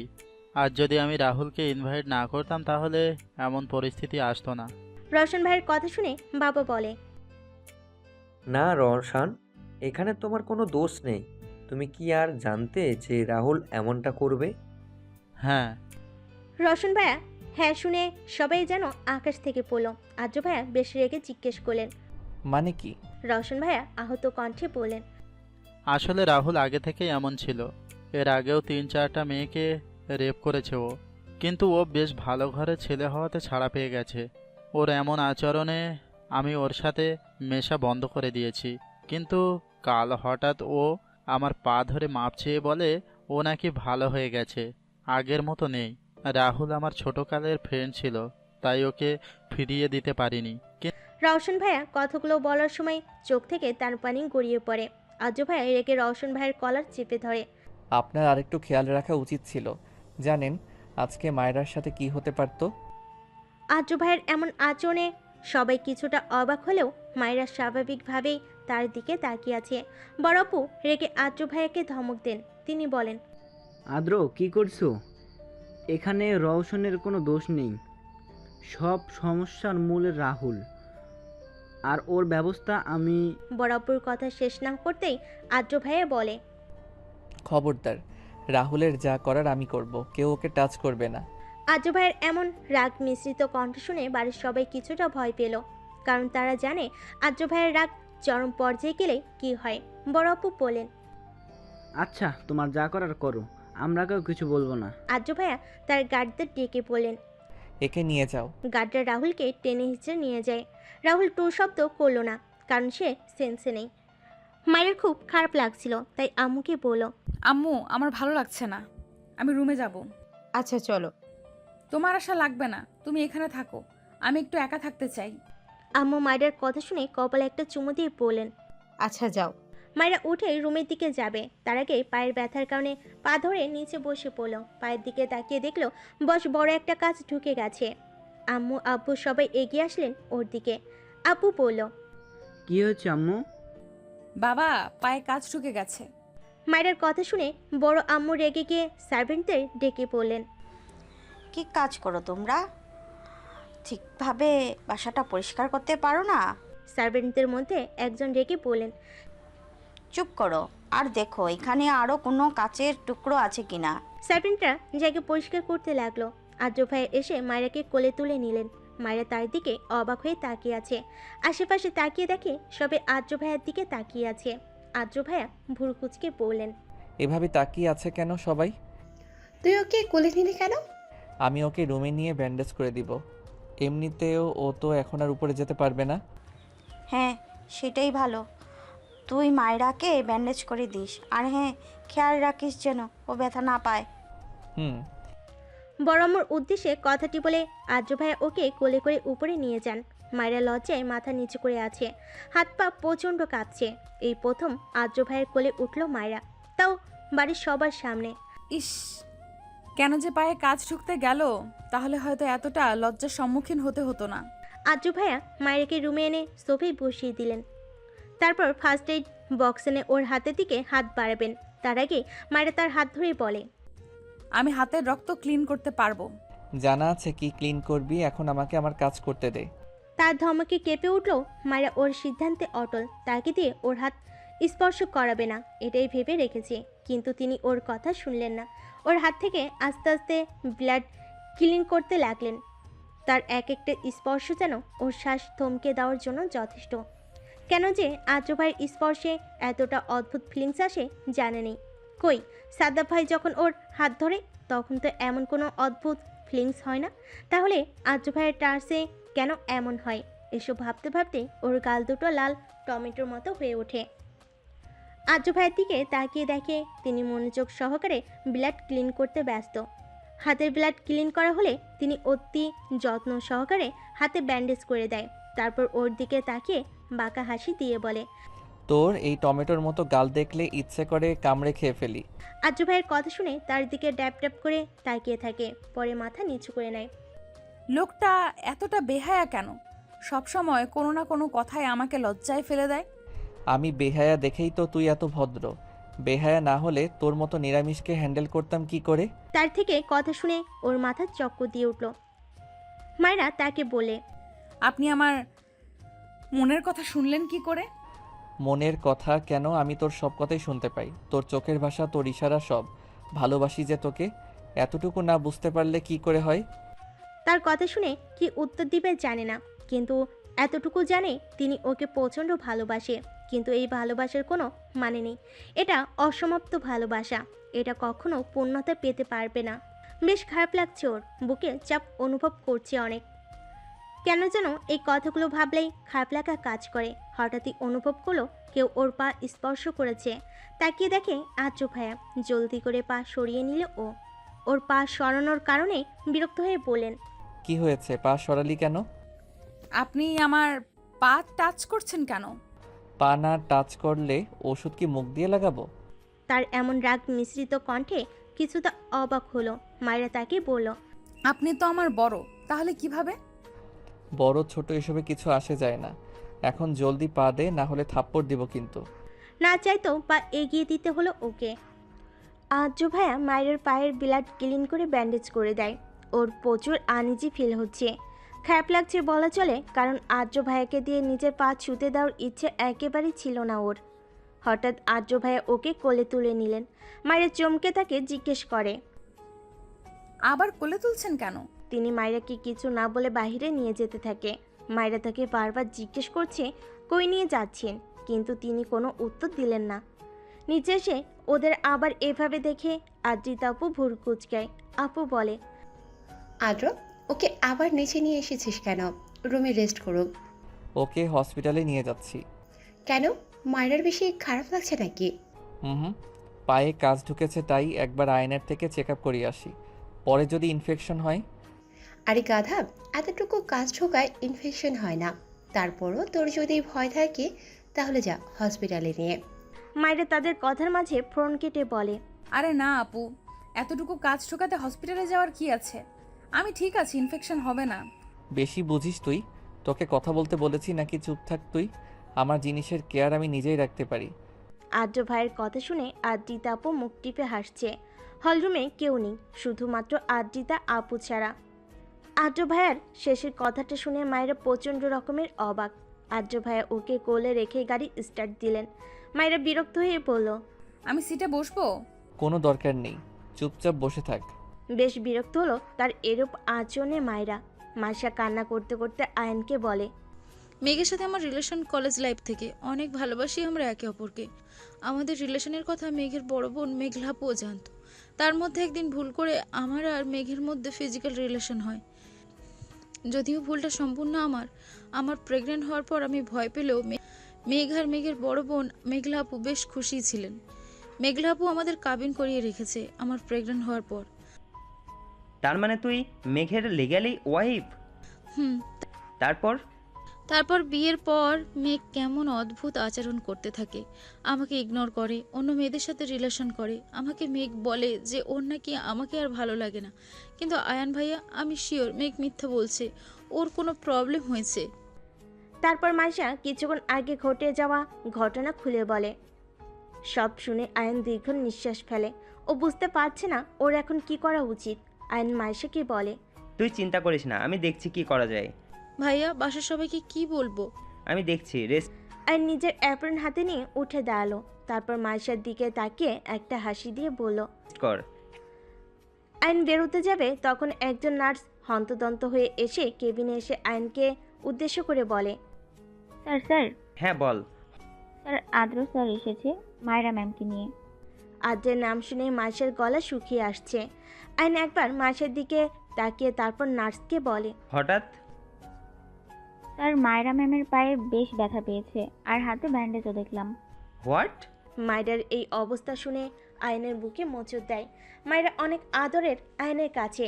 দুনিয়া একদিকে তো মায়েরা একদিকে। নিজের জীবনের থেকেও বেশি ভালোবাসে আয়ন তার বোনকে। ছোট থেকে বেশ আদরে বড় করেছে আয়ন মায়েরাকে। কাপা কাপা কণ্ঠে আয়ন নার্সকে জিজ্ঞেস করে, ওরা এখন কই? স্যার, আপনার কেবিনে বসে আছে। আয়ন দৌড়ে বেরিয়ে যায় মাইশার কেবিন থেকে। এদিকে মাইশারও বেশ টেনশন হচ্ছে মায়েরার জন্য। অনেক আদরের বোন মায়েরা, বলতে গেলে খান পরিবারের আত্মা হচ্ছে মায়েরা। মাইশা নার্সকে জিজ্ঞেস করে, নার্স, মায়ের অবস্থা কি বেশি খারাপ? না ম্যাম, অতটা না। আপনি অস্থির হবেন না, রেস্ট করুন। এই হসপিটালটা আয়নের, তাই মোটামুটি সবাই আয়নের ফ্যামিলিকে চিনে। মেঘের অবস্থা দিন দিন খারাপ হচ্ছিল। মেঘলা ডাক্তারের থেকে পরামর্শ করে পরশুদিন ওকে দেশের বাইরে নিয়ে যায় চিকিৎসার জন্য। বাংলাদেশের ডাক্তাররা বলেছে যদি একটু উন্নতি হয় হতে পারে। তাই মেঘলা একটু আশা নেই বিদেশ পাড়ি দেয় ভাইকে নিয়ে। এখানে মেঘের যদিও একটু মত ছিল না, তারপর ও মেঘের বাচ্চার ওয়াদা দিয়ে ওকে বিদেশে চিকিৎসা করাতে নিয়ে যায়। আইন দৌড়ে কেবিনে ঢুকে দেখে মায়েরা বেডে মুখ ফুলিয়ে বসে আছে, আর তার পাশেই আদ্র দাঁড়িয়ে ফোন টিপছে। আইন দৌড়ে গিয়ে মায়েরাকে জড়িয়ে ধরে কপালে একটা চুমু দেয়। ভাইয়ের এমন ভালোবাসা দেখে মুচকি হাসে আদ্র। ও মনে মনে ভাবে, কতটা লাকি আমার বউ, এত কেয়ারিং একজন ভাই পেয়েছে। আয়নের মতো কেয়ার তো আমিও করতে পারবো না। ভাইয়ের কেবিনে বসেছিল মায়েরা, তখনই ভাই এসে জড়িয়ে ধরে ওকে। কালকে কই ছিলে ভাইয়া? ওর প্রশ্নটা শুনে ভাইয়া কেমন যেন আমতা আমতা করে বলতে লাগলেন। আয়ান ভাইয়া বলল, কালকে অনেক দরকারি একটা সার্জারি ছিল, তো তাই আসতে পারিনি। ও। আয়ান ভাইয়া আর্য ভাইয়ের দিকে তাকিয়ে জিজ্ঞেস করে, আদ্র, মায়রার এমন অবস্থা কিভাবে হলো? মায়েরা ভীত দৃষ্টিতে আর্য ভাইয়ের দিকে তাকিয়ে আছে। মনে মনে পে করছে যেন আর্য ভাইয়া আজকে ঘটনা না বলে। আর্য ভাইয়া ভাইয়াকে বলে, আসলে আয়ান। আর্য ভাইয়া আর কিছু বলতে যাবে, তখনই একজন দৌড়ে এসে বলে, ডক্টর আয়ান, আপনার পেশেন্টের শ্বাস নিতে প্রবলেম হচ্ছে, জলদি আসুন। আয়ন ভাইয়া কথাটি শুনে ওদের উদ্দেশ্যে বলে, তোরা থাক, আমি একটু দেখে আসি। ভাইয়ের কথার বিপরীতে মাথা নাড়ল মায়েরা। ভাইয়া চলে যাবার পরও আদ্র ভাইয়ের দিকে তাকিয়ে বলে, আদ্র প্লিজ ভাইয়াকে আজকে ঘটা কোনো কিছু বলবেন না, তাহলে ভাইয়া পাগল হয়ে যাবে নিশ্চিত। ওর কথা শুনে আদ্র ভাইয়ের চোখ ছোট ছোট করে বলেন, আমি যদি নাও বলি তাহলে বাড়ির কারো না কারো কাছ থেকে আয়ান ব্যাপারটা জেনে যাবে, তখন কি করবি? তখনকার ব্যাপার হ্যান্ডেল করে নিব, বাট আপাতত না। ভাইয়াকে দেখে বেশ চিন্তিত মনে হচ্ছিল, তাই এখন আর স্ট্রেস দিতে চাই না। আচ্ছা, বলবো না। আদ্র ভাইয়ের কথা শুনে প্রশান্তির নিঃশ্বাস ফেলল মায়েরা। ও বসেছিল, তখনই ফোনে একটা মেসেজ আসে। মেসেজটা দেখে কপালে বিন্দু বিন্দু ঘাম জমা হয় ওর, আর মনের ভেতর জাগে আদ্র ভাইয়াকে হারিয়ে ফেলার ভয়। এবার হয়তো আদ্র ভাইয়াকে হারিয়েই ফেলবো আমি। মেসেজটার দিকে তাকিয়ে কয়েক ফোঁটা অশ্রু বিসর্জন দিল ও। মায়েরার মেসেজটা দেখে বেশ ভয় হচ্ছিল। মেসেজটা ছিল তুর্নার সম্পর্কে ওর ফুফাতো বোন হয়। ওর আব্বুরা মোট 3 ভাই 1 বোন, তার মধ্যে তুর্নার আম্মু মানে ওর ফুপি, সে হচ্ছে সবার ছোট।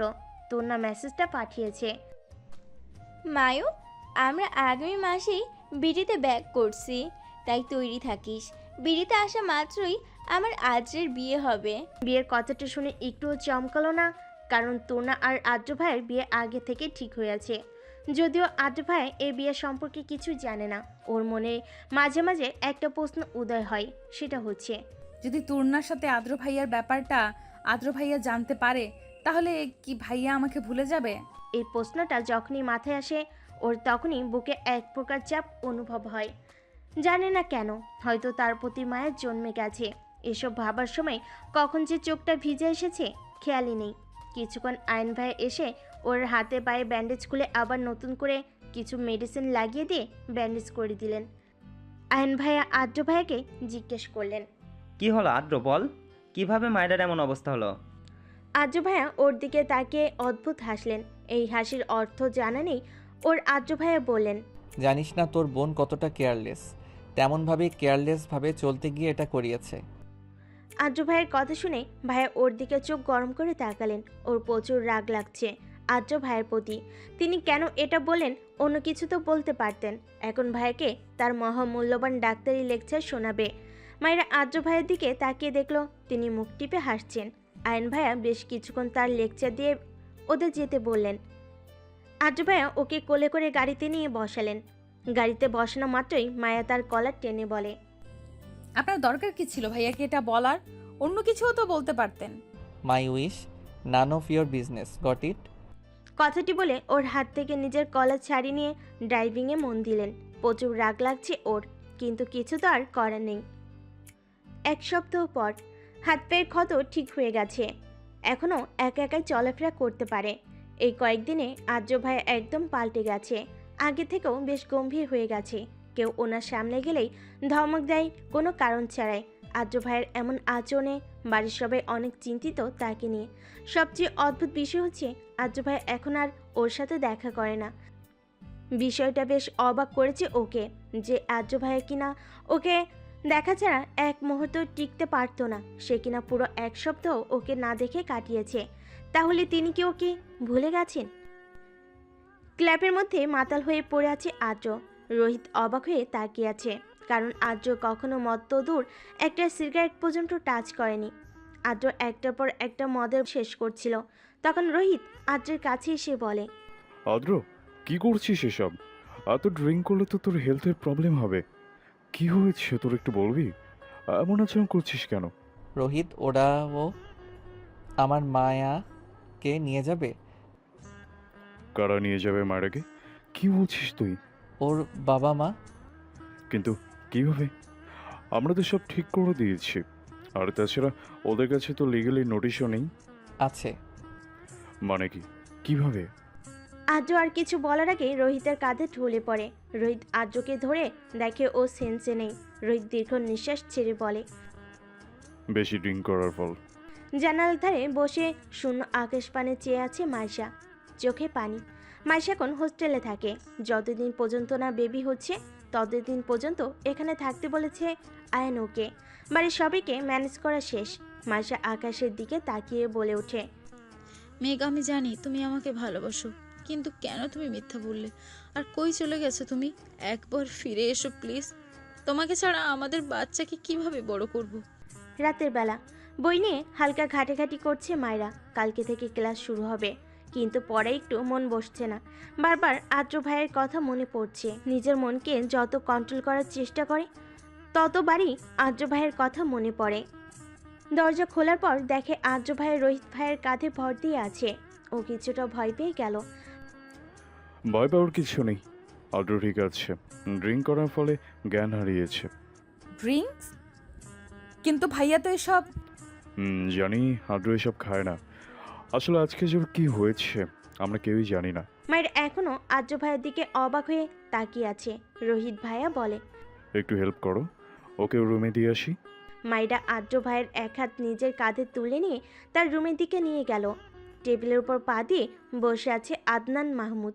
কিছুক্ষণ পরপর আবার সিগারেটে টান দিচ্ছে। তখনই একটা ছেলে এসে বলল, স্যার খবর আছে। বলো। স্যার মেয়েটার খবর পেয়েছি। আদনান মাহমুদ টেবিল থেকে লাফ দিয়ে নেমে এসে বলে, কই থাকে? স্যার ভিডিও ডিএমএ পড়ে। আদনান মাহমুদ বাঁকা হাসি দেয়। আদ্র ভাইকে বেডে শুইয়ে দেওয়ার পর রোহিত ভাই চলে যায়। মায়েরা আদ্র ভাইয়ের পাশে বসে তার মাথায় হাত দিল। আদ্র ভাইয়ের দিকে তাকিয়ে এক ফোঁটা পানি গড়িয়ে পড়ল চোখ থেকে। কতটা বদলে গেছে আদ্র ভাইয়া। চেহারা সেই উজ্জ্বলতা নেই। আগে থেকে বেশ শুকিয়ে গেছেন তিনি। চোখের নিচেও কালি পড়ে গেছে। হঠাৎ আদ্র ভাইয়া চোখ খুলে মায়রাকে দেখে লাফ দিয়ে উঠে বসে। মায়রা ভয় পেয়ে কিছুটা দূরে সরে যায়, কিন্তু আদ্র ভাইয়া ওর হাত ধরে কাছে টেনে এনে ওর দুই গাল ধরেই বলে, ভালোবাসি মায়াপরি, প্লিজ ছেড়ে যাস না আমায়, মারা যাব আমি। আদ্র ভাই কি বলছেন এসব? অনেক ভালোবাসি তোকে, এক আকাশ ভালোবাসি। কেন বুঝিস না আমার ভালোবাসা? মায়রা কিছু বলল না। তিনি আবার বললেন, কেন বুঝিস না মায়েরা? অতিরিক্ত চাই তোকে, তোকে ছাড়া আমি অসমাপ্ত, মারা যাব আমি তোকে ছাড়া। মায়ের চোখ দিয়ে পানি পড়ছে। কাপা কণ্ঠে বলল, ভালোবাসি। কি বললি? আরেকবার বল প্লিজ। ভালোবাসি, খুব ভালোবাসি। আদ্র ভাইয়া হাসলেন। মনোমুগ্ধকর তার হাসি। তিনি হেসে ওর সারা মুখে শব্দ করে চুমু খেলেন। সকালে স্নিগ্ধ আলো আর হিমশীতল বায়ু জানালার পর্দা ভেদ করে ভিতরে আসছে। হিমশীতল ঠান্ডা বাতাসের কারণে ঘুম ভেঙে যায় মায়রার। মায়রা অনেক কষ্টে নিজের চোখ খুলে। রাতে বেশ দেরিতে ঘুমিয়েছে ও। চোখ খোলা মাত্রই ছোটোখাটো একটা ঝটকা খায় মায়রা। মায়রা দেখে আদ্র একদম ওর কাছে এসে ঘুমিয়ে আছে। মায়রা নড়তেও পারছে না, কারণ আদ্রকে একদম আষ্টে পৃষ্ঠে জড়িয়ে ধরে আছে। তখনই মায়রার খেয়াল হয় কাল রাতের কথা। কাল রাতে আদ্র অনেক জেদ করেছিল মায়রাকে জড়িয়ে ধরে ঘুমাবে। মায়েরা প্রথমে রাজি না হলেও পরে বাধ্য হয় আদ্রর কারণে। মায়েরা আলতো হাতে আদ্রের গাল স্পর্শ করে। হালকা কেঁপে ওঠে আদ্র, তবুও ঘুম ভাঙে না ওর। মায়েরা ভাবছে কাল রাতের কথা। আপনাকে বলে তো দিলাম ভালোবাসি, কিন্তু আদৌ কি এই ভালোবাসা পূর্ণতা পাওয়ার যোগ্য? মায়ের খেয়াল হয় তুর্নার কথা। সাথে সাথে আদ্রর গাল থেকে হাত সরিয়ে নেয় ও। আপনাকে ভালোবাসতে পারবো না আমি। আপনি আমার না। বোন হয়ে কিভাবে নিজের বোনকে ঠকাবো আমি? আমি তুর্নাকে ওয়াদা দিয়েছি আমাদের এই ভালোবাসা পূর্ণতা পাবার নয়। মায়েরা কথাগুলো ভেবে খুব সাবধানতার সাথে আদ্র থেকে নিজেকে ছাড়িয়ে নিয়ে দৌড়ে রুম থেকে বেরিয়ে যায়। আদ্র এখনও গভীর ঘুমে মত্ত। মায়েরা রুমে এসে দরজা আটকে কান্না করে দেয়। ও এখন মনে প্রাণে দোয়া করছে যে আদ্র যাতে কাল রাতের কথা মনে না থাকে। সকাল 8টার দিকে ঘুম ভেঙে যায় আদ্রের। ঘুম থেকে ওঠা মাত্রই মাথা চেপে ধরে ও। বেশ মাথা ধরেছে ওর। আদ্র পেট সাইড টেবিলের দিকে তাকিয়ে দেখে তেঁতুলের পানি। ও চট করে উঠে গ্লাসটা হাতে নেয়। পানিটা খাওয়ার পর মাথা ব্যথা অনেকটাই কমেছে ওর। আদ্র নিজের দিকে তাকিয়ে দেখে ও একটা ব্ল্যাক টি শার্ট পরা ও ভুর কুচকায়। আমি তো জ্যাকেট পরা ছিলাম, ড্রেস চেঞ্জ করলো কে? আর আমার টি শার্ট থেকে লেডিস পারফিউমের স্মেল আসছে কেন? রাতে কি রুমে কেউ এসেছিল? আদ্র নিজের মাথা চেপে ধরে মনে করার চেষ্টা করে, কিন্তু ফলাফল শূন্য। রেডি হয়ে নিচে নেমে আসে আদ্র। আদ্রর চোখ এখন মায়রাকে খুঁজছে, কিন্তু কোথাও ওর দেখা পেল না ও। তখনই পিছন থেকে আদ্রিতা বলে ওঠে, কাকে খুঁজছিস? মায়েরা কই? ও কলেজে গেছে। ভুলে গেছিস আজকে ওর মেডিকেলের ফার্স্ট ক্লাস? শিট, আপু আমি বেরোচ্ছি। বলেই দৌড়ে বাইরে চলে যায় আদ্র। বাইক নিয়ে রাস্তার টং দোকানের পাশে দাঁড়িয়ে আছে আয়ান, কারণ একটাই, জান্নাতের সাথে দেখা করা। জান্নাত হচ্ছে আয়ানের একমাত্র ভালোবাসার মানুষ। সেদিন ছাদে বলা কথাটাও জান্নাতকে উদ্দেশ্য করেই বলেছিল। জান্নাতের বাসা আর আয়ানদের বাসা একদম অ্যাটাচ করা। জান্নাত কখনোই আয়ানকে পছন্দ করে না, এমনকি পছন্দ তো দূর, জান্নাত আয়ানকে দেখলেই কেন যেন রেগে যায়। কারণটা অজানা আয়ানের কাছে। প্রায় 10 বছর ধরে জান্নাতের পিছনে পিছনে ঘুরছে আয়ান, কিন্তু আজ পর্যন্ত কোনো লাভ হয়নি। আয়ান জান্নাতের কথা ভাবছিল, ঠিক তখনই রাস্তার পাশ দিয়ে হেঁটে যাচ্ছিল জান্নাত কলেজের উদ্দেশ্যে। জান্নাতকে দেখা মাত্রই আয়ান মুচকি হাসে, কিন্তু আয়ানের হাসি বেশিক্ষণ টিকল না। কয়েকজন ছেলে এসে আয়নের মাথায় রড দিয়ে বাড়ি মারে। রাস্তায় লুটিয়ে পড়ে ও। পুরো রাস্তায় আয়নের রক্ত গড়াগড়ি খাচ্ছে। আয়ন জান্নাতের দিকে তাকিয়ে দেখে জান্নাত বিশ্বজয়ের হাসি দিচ্ছে। আয়ন বুঝতে পারে কাজটা জান্নাতই ঘটিয়েছে। আয়ন অজ্ঞান হওয়ার আগে বিড়বিড় করে বলে, বুঝবে একদিন, আমার শূন্যতা যেদিন থাকবো না আমি তোমার কাছে। আজ হাসছ, সেদিন কাঁদবে। হ্যাঁ, আমার জন্যই কাঁদবে সেদিন। হয়তো দেরি হবে একটু, কিন্তু তাতে কি আমার ভালোবাসা তো একটুও হলেও সার্থক হবে।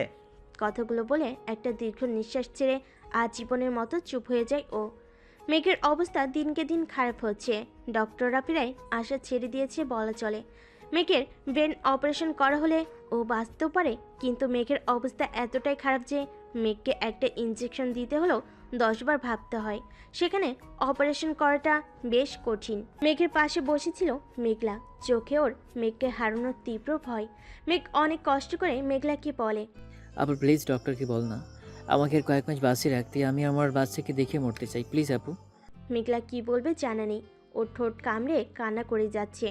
মায়েরা কলেজে এসে আশপাশে ঘুরে দেখছে, তখনই কেউ পেছন থেকে ওর চোখ আঁকড়ে ধরে। মায়েরা হকচকিয়ে ওঠে, কিন্তু পরক্ষণেই ও মুচকি হাসি দিয়ে বলে, আয়না তুই? আয়না মায়েরার চোখ বেঁধে ওর সামনে এসে মন খারাপ করে দাঁড়ায়। আয়না বলে, প্রত্যেকবার কিভাবে বুঝে যাস এটা আমি? সোলমেট যে। কবে দেশে আসলি? আজকেই, আর এইখানেই ভর্তি হয়েছি। মায়েরা খুশি হয়ে আয়নাকে জড়িয়ে ধরে বলে, সত্যি? হ্যাঁ। তখনই পিছন থেকে রোহান বলে ওঠে, আমাকে তো এখন চেনেই না কেউ, আমি তো রাস্তার মানুষ, তাই না? না, তুমি রাস্তার ভিখারি। পরে আয়না আর মায়েরা দুজনে খিলখিল করে হেসে দেয়। মায়েরা হাসি থামিয়ে বলে, কেমন আছো ভাইয়া? কেমন আর থাকবো বলো, তোমার ফ্রেন্ড তো আমার জীবনটাকে একেবারে নরক বানিয়ে দিয়েছে। কি বললি? ওরা কথা বলছিল, তখনই আদ্র আসে। আদ্র এসে রোহানের সাথে হাক করে কথা বলে। মায়েরা আদ্রকে দেখে কিছুটা চমকে যায়, আর আদ্র মায়ের দিকে তাকিয়ে রহস্যময় বাঁকা হাসি দেয়। এদিকে জানতে পারে আয়নের অবস্থা খারাপ। ওরা দৌড়ে হাসপাতালে যায়। আয়নের হাত ধরে একাধারে কেঁদে যাচ্ছে মায়েরা। অতিরিক্ত কাদার ফলে চোখগুলো রক্তিম বর্ণ ধারণ করেছে মায়েরার। আদ্র বিরক্তি নিয়ে তাকিয়ে আছে মায়েরার দিকে। ওর মতে ডাক্তার তো বলেছে যে আয়ন ঠিক হয়ে যাবে, তারপরও এত কাদার কারণ খুঁজে পাচ্ছে না আদ্র। আদ্র মায়ের কাছে এসে বলে, মায়েরা কান্না বন্ধ করো, ডাক্তার তো বলেছেই আয়ান ঠিক হয়ে যাবে, তারপর এত কান্না করার কি আছে? মায়েরা আমি তোকে থামতে বলেছি। মায়েরা কান্না না থামিয়ে নিজের মতো করে কেঁদে যাচ্ছে। আদ্র রেগে মায়ের হাত ধরে টান দিয়ে কেবিন থেকে বাহিরে নিয়ে যায়। বাইরে আসা মাত্রই দেখে ওদের বাড়ির সবাই উপস্থিত হয়ে দৌড়ে আসছে। আদ্র ওনাদের দিকে তাকিয়ে বলেন, ভিতরে যান, আমি আসছি। বলে মায়েরাকে টানতে টানতে নিয়ে যায়। মায়েরা কিছু বলতেও পারছে না, ও এখনও আয়নের অ্যাক্সিডেন্টের শক কাটিয়ে উঠতে পারেনি। আদ্র আর মায়েরার দিকে অবাক চোখে তাকিয়ে আছে মায়েরার বাবা। তিনি বললেন, আদ্র, মায়ারাকে এভাবে টেনে নিয়ে কই যাও? আরে চাচু, ওইটা ওদের ব্যাপার, ওদের উপরেই ছেড়ে দাও। ওদের ব্যাপার মানে? চাচু ছাড়ো তো, এখন আয়ানকে দেখতে চলো। আজিতা মায়রার ভুংভাং বুঝিয়ে আয়নাকে দেখতে নিয়ে যায়। আয়নার মাথার ক্ষত অতটা গভীর নয়, তাই ও এ যাত্রায় বেঁচে যায়। আপাতত ওকে অজ্ঞান করে রাখা হয়েছে। আদ্র মায়রাকে হসপিটালের ছাদে নিয়ে এসে রেলিংয়ের সাথে চেপে ধরে। আদ্র রাগান্বিত দৃষ্টি নিক্ষেপ করে আছে মায়রার দিকে, কিন্তু আজ কেন যেন মায়রার এই দৃষ্টিটাকে ভয় পাচ্ছে না। নিজের ভাইয়ের চিন্তায় বিভোর ও। আদ্র মায়রাকে ক্রোধান্বিত স্বরে ধমক দিয়ে বলে, প্রবলেম কি তোর? কান্না থামাতে বলেছি শুনিস না? কথার অবাধ্য হতে বেশ ভালো লাগে না তোর? আদ্রর ক্রোধান্বিত স্বর শুনে মায়রাকে কাঁপাতে বাধ্য করে। ও এতক্ষণ মাথা নিচু করেছিল, এবার ধীরে ধীরে মাথা উঁচু করে আদ্রর দিকে অশ্রুসিক্ত নয়নে তাকায়। মায়ের এমন দৃষ্টিতে আদ্রর বুকে ঝড় বয়ে যায়। মায়ের গাল, ঠোঁট সহ পুরো মুখ লাল গোলাপি বর্ণ ধারণ করেছে। আদ্র এক দৃষ্টিতে মায়ের ঠোঁটের দিকে নেশাক্তভাবে তাকিয়ে আছে। বেশ টানছে ওকে মায়ের গোলাপি ঠোঁট জোড়া। আদ্রের দৃষ্টি বুঝতে পেরে মায়েরা ওর বাম হাত দিয়ে আদ্রের বুক স্পর্শ করে, নিজে থেকে হালকা দূরে সরিয়ে দেয়। মায়ের স্পর্শে আদ্রের হুঁশ ফিরে। ও মায়ের থেকে নজর সরিয়ে অন্যদিকে তাকায়, না হলে নিজেকে সামলাতে পারবে না শিওর। আদ্র বাহিরের দিকে দৃষ্টি দিয়ে মায়ের উদ্দেশ্যে বলে, কেঁদে নিজের চোখের পানি অপচয় করার কোনো লজিকই দেখছি না আমি। তুই কাঁদলে তো আর আয়ান সুস্থ হয়ে উঠবে না, তাই না? আর তাছাড়া ডাক্তার তো বলেছেই যে আয়ান ঠিক হয়ে যাবে। মায়েরা কান্না থামিয়ে মাথা নিচু করে দাঁড়িয়ে আছে। মায়েরার কান্নার কারণ আর না, শুধু অন্য কারণ আছে, তা তো আর আদ্র জানে না। তোর না এসেছে শুনলাম। মায়েরার বুক ধক করে ওঠে। মায়েরার কান্নার অন্য একটি কারণ হচ্ছে তোনা। আজ দুপুরের দিকেই তোনার ফ্যামিলি দেশে এসেছে। খবরটা জানা মাত্রই মায়েরার মন ছটফট করতে থাকে। মায়েরা কাঁপা কাঁপা কণ্ঠে বলে, আদ্র বাহির থেকে দৃষ্টি সরিয়ে মায়ের দিকে তাকায়। বুড়ি চোখল কুচকাই তো আদ্রের। অন্ধকারে মায়ের স্পষ্ট আদ্রের মুখের বিরক্তি ছাপ বুঝতে পারছে, কিন্তু কারণটা জানে নেই। মায়েরা মনে মনে নিজেকে প্রশ্ন করে, তুর্নার কথাতে আদ্র ভাইয়া বিরক্ত কেন হলো? প্রচুর জ্বালাই মেয়েটা। ওইটা মেয়ে নাকি সুপার গ্লু কে জানে, সবসময় আঠার মতো চিপকে থাকে, বিরক্তিকর একটা। আদ্রের কথায় মায়েরা হাসে, মন খুলে হাসে। আদ্রের কথায় যতটা মজা পেয়েছে তার থেকে বেশি খুশি হয়েছে এই ভেবে যে আদ্র ভাইয়াও তাহলে মায়েরাকে ভালোবাসে না। শত কষ্ট মাঝেও একটু হলেও শান্তি অনুভব করে মায়েরা, কিন্তু এই শান্তিটুকু হয়তো বেশক্ষণ টিকবে না ওর কপালে। মায়েরার হাসির দিকে মুগ্ধ দৃষ্টিতে চেয়ে আছে আদ্র। চোখের পলক পড়ছেই না ওর। চোখের পলক পড়লে যেন মায়েরা হারিয়ে যাবে, তার ভয়ে চোখের পলকে ফেলছে না ও। আদ্রের উইকনেস হচ্ছে মায়েরার হাসি।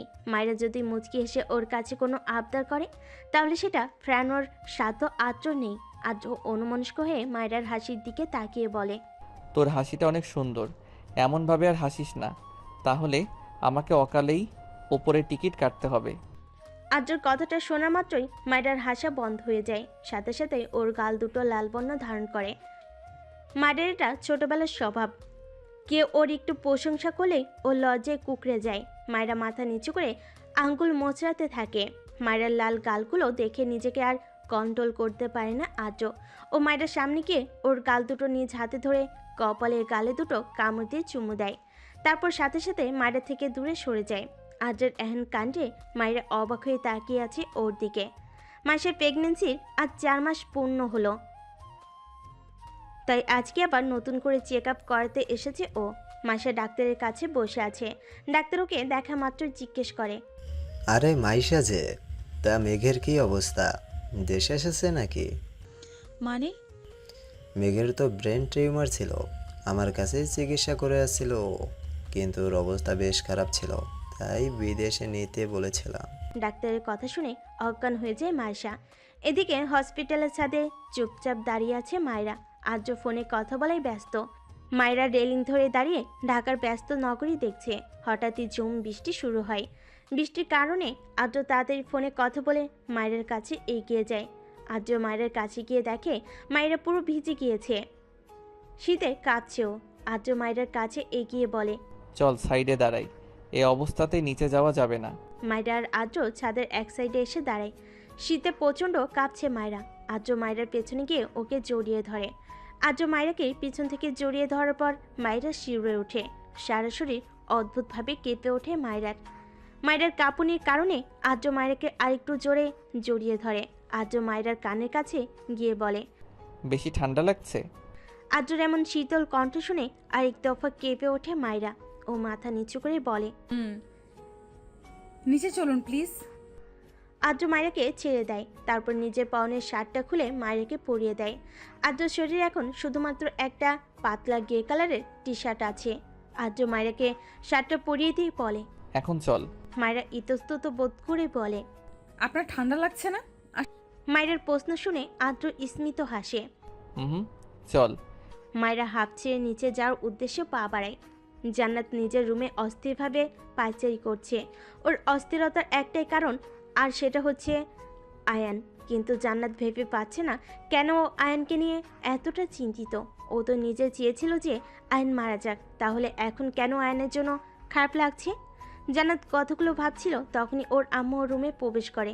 তিনি জান্নাতকে উদ্দেশ্য করে বলেন, এইভাবে পায়চারি করছিস কেন জান্নাত? জান্নাত মায়ের দিকে অপরাধমূলক দৃষ্টিতে তাকায়। জান্নাতের আম্মু জান্নাতের এমন দৃষ্টিতে কিছুটা চিন্তিত হন। জান্নাতের আম্মু চিন্তিত স্বরে বলেন, কি হয়েছে জান্নাত? তোকে এমন দেখাচ্ছ কেন? ঠিক আছিস তুই? কিছু কি হয়েছে? জান্নাত মায়ের হাত ধরে বেডে বসিয়ে মায়ের কোলে মাথা রেখে শুয়ে পড়ে। জান্নাত হাত দিয়ে ওর আম্মুকে ইশারা করে বলে মাথায় বিলি কেটে দিতে। জান্নাতের আম্মু তাই করেন। এর এমন প্রশ্নে জান্নাতের আম্মু কিছুটা চমকায়। তিনি বলেন, নিজের ভালোর জন্য কোনো খারাপ কাজ করা ঠিক না মা। তাহলে এটা স্বার্থপরতার পরিচয় বহন করে। যদি পারো তাহলে ব্যাপারটা সংশোধন করার চেষ্টা করো, কিন্তু খারাপ কাজ করা ঠিক না। কারণ তুমি যে খারাপ কাজটা করবে সেটা হয়তো তোমাকে কোনো না কোনো সময় অনুশোচনা জাগাবে, তোমার খারাপ লাগা কাজ করবে। জান্নাত এতক্ষণ মন দিয়ে মায়ের কথাগুলো শুনছিল। চোখ দিয়ে পানি গড়িয়ে পড়ছে ওর। আসলে ওর প্রচণ্ড অনুশোচনা কাজ করছে। ভেতরে ভেতরে ক্ষত বিক্ষত হয়ে যাচ্ছে ও। হঠাৎই জান্নাত ডুকরে কেঁদে ওঠে। মেয়ের হঠাৎ কান্না করাতে ভরকে যান জোহরা বেগম। জোহরা বেগম অস্থির হয়ে জান্নাতকে জিজ্ঞেস করে, কি হয়েছে মা? কাঁদছিস কেন? কি করেছিস বল আমাকে। জান্নাত ওর আম্মুকে সব খুলে বলে। সব কিছু শোনার পর জোহরা বেগম জান্নাতের গালে জোরে একটা থাপ্পড় মারে। থাপ্পড়ের শব্দ শুনে পাশের রুম থেকে জান্নাতের বাবা দৌড়ে আসে। তিনি এসে জান্নাতকে আগলে নিয়ে জোহরা বেগম রক্তচক্ষু নিক্ষেপ করে বলে, কেন মেরেছি ওকেই জিজ্ঞেস করো। ছি, আমার তো লজ্জা করছে, আমি তোর মতো একটা মেয়েকে পেটে ধরেছি। এতটা নিজ তুই কীভাবে হলি জান্নাত? জান্নাত মায়ের রাগী কণ্ঠস্বর শুনে জোরে কান্না করে দেয়। মায়েরা আর আদ্র নিচে নামা মাত্রই কোথা থেকে যেন তুনা দৌড়ে এসে আদ্রকে জড়িয়ে ধরে। কই ছিলে Adro? I miss you so much. মায়েরা আদ্র দুজনেই অবাক তুনাকে এই সময় এখানে দেখে। তার থেকেও বেশি অবাক তুনার ড্রেস আপ দেখে। তুনার পরনে একটা 3/4 প্যান্ট আর খুব ছোট একটা স্লিভলেস শার্ট।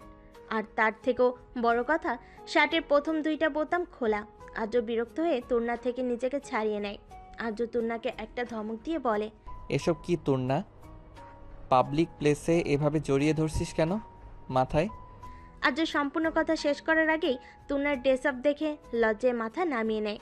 আদ্রর রাগও লাগছে বেশ, কিন্তু হসপিটালে সিন ক্রিয়েট করা ঠিক হবে না ভেবে চুপ করে আছে। তুন্না ঢং করে বলে, কি হলো জান, কথা বলছো না কেন? আর তুমি মাথা নিচু করে আছো কেন? আদ্রর ইচ্ছে করছে তুনাকে একটা থাপ্পড় মারতে, কিন্তু ও এটা করতে পারছে না, কারণ এটা পাবলিক প্লেস। এখানে তুনাকে জোরে একটা ধমক দিল মানুষ জড়ো হয়ে ভিডিও করা শুরু করবে। আদ্র মায়ের দিকে তাকিয়ে বলে, ওকে বলে দিস ড্রেস চেঞ্জ করতে। কথাটা বলেই সেখান থেকে হনহনিয়ে চলে যায় আদ্র। মায়েরা আদ্রের যাওয়ার দিকে তাকিয়ে বড় করে একটা নিঃশ্বাস ফেলে। আদ্রকে আর কিছুক্ষণ তুন্নার পাশে দেখলেও দম বন্ধ হয়ে মৃত্যুবরণ করতো নিশ্চিত। তুন্না মায়েরাকে বলে, আর তো আমাকে দেখলোই না, কত কষ্ট করে পার্লার থেকে সেজে এসেছিলাম। ধ্যাত। মায়েরা হাসলো, মনে মনে হাসলো ও, কারণ তুন্নার সামনে হাসলে নিশ্চিত মেয়েটা ওর 12টা বাজাবে। তুন্না মায়ের দিকে ভুরুকুচকে তাকায় ও বলে, তোর শরীরে আজের শার্ট কেন? তুন্নার প্রশ্ন শুনে মায়েরা থতমত খেয়ে যায়। মায়েরা চোখ বন্ধ করে নিজেকে সামলে বলে, আসলে বাহিরে বৃষ্টি হচ্ছিল, তখন আমি পুরো ভিজে গেছিলাম তাই। এই সামান্য কারণে আদ্র তোকে নিজের পরনের শার্ট দিয়ে দিল? কই, আমি যখন বিড়িতে ছিলাম তখন তো আমাকে কখনো নিজের শার্ট দিল না। এটা তোদের ব্যাপার, আমি কিভাবে বলবো? তুনা হঠাৎই কেন যেন রেগে যায়। ও রেগে বলে, আমার উঠবে হাজবেন্ডের শার্ট তোর শরীরে থাকার কোনো অধিকার নেই বলে টানতে আদ্র শার্টটা মায়ের থেকে নিতে যাবে, তখনই আদ্র এসে তুনার হাত ধরে। আদ্র তুনার দিকে চোখ গরম করে তাকিয়ে বলে, ডোন্ট ডু দিস। আদ্র চোখ গরম দেখে তুনা ভয়ে চোখ নামিয়ে নেয়, কারণ আপাতত আদ্রকে বেশ ভয়ঙ্কর লাগছে। আদ্র যখন মায়ের থেকে নিজের ফোন নিতে এসেছিল তখন মায়েরা আর তুনার কথোপকথন শুনে ফেলে। আর যখন তুনার শার্টটা নিতে যাচ্ছিল তখন কেন জানি আদ্রের রাগ চরম পর্যায়ে চলে যায়। আদ্র মায়ের হাত ধরে বাইরে নিয়ে যায় আর যাওয়ার আগে তুনাকে একটা থাপ্পড় মেরে যায়। তুনা গালে হাত দিয়ে আদ্র আর মায়েরা যাও দেখছে। তুনা এখনো শকে আছে, ও বুঝতে পারছে না আদ্রকে থাপ্পড় কেন মারলো। মায়েরার জন্য আজও আমাকে থাপ্পড় মারলো, আমি আর যাই হোক মায়েরাকে বাঁচতে দিতে পারবো না। আদ্র গাড়িতে বসে জোরে জোরে শ্বাস নিচ্ছে। বেশ রাগ লাগছে ওর তুনার উপর, ইচ্ছে করছে তুনাকে মেরে ফেলতে। মায়ের আদ্র দিকে তাকিয়ে দেখে আদ্রর চোখগুলো বেশ লাল হয়ে আছে, যেন এখনই রক্ত পড়া শুরু করবে।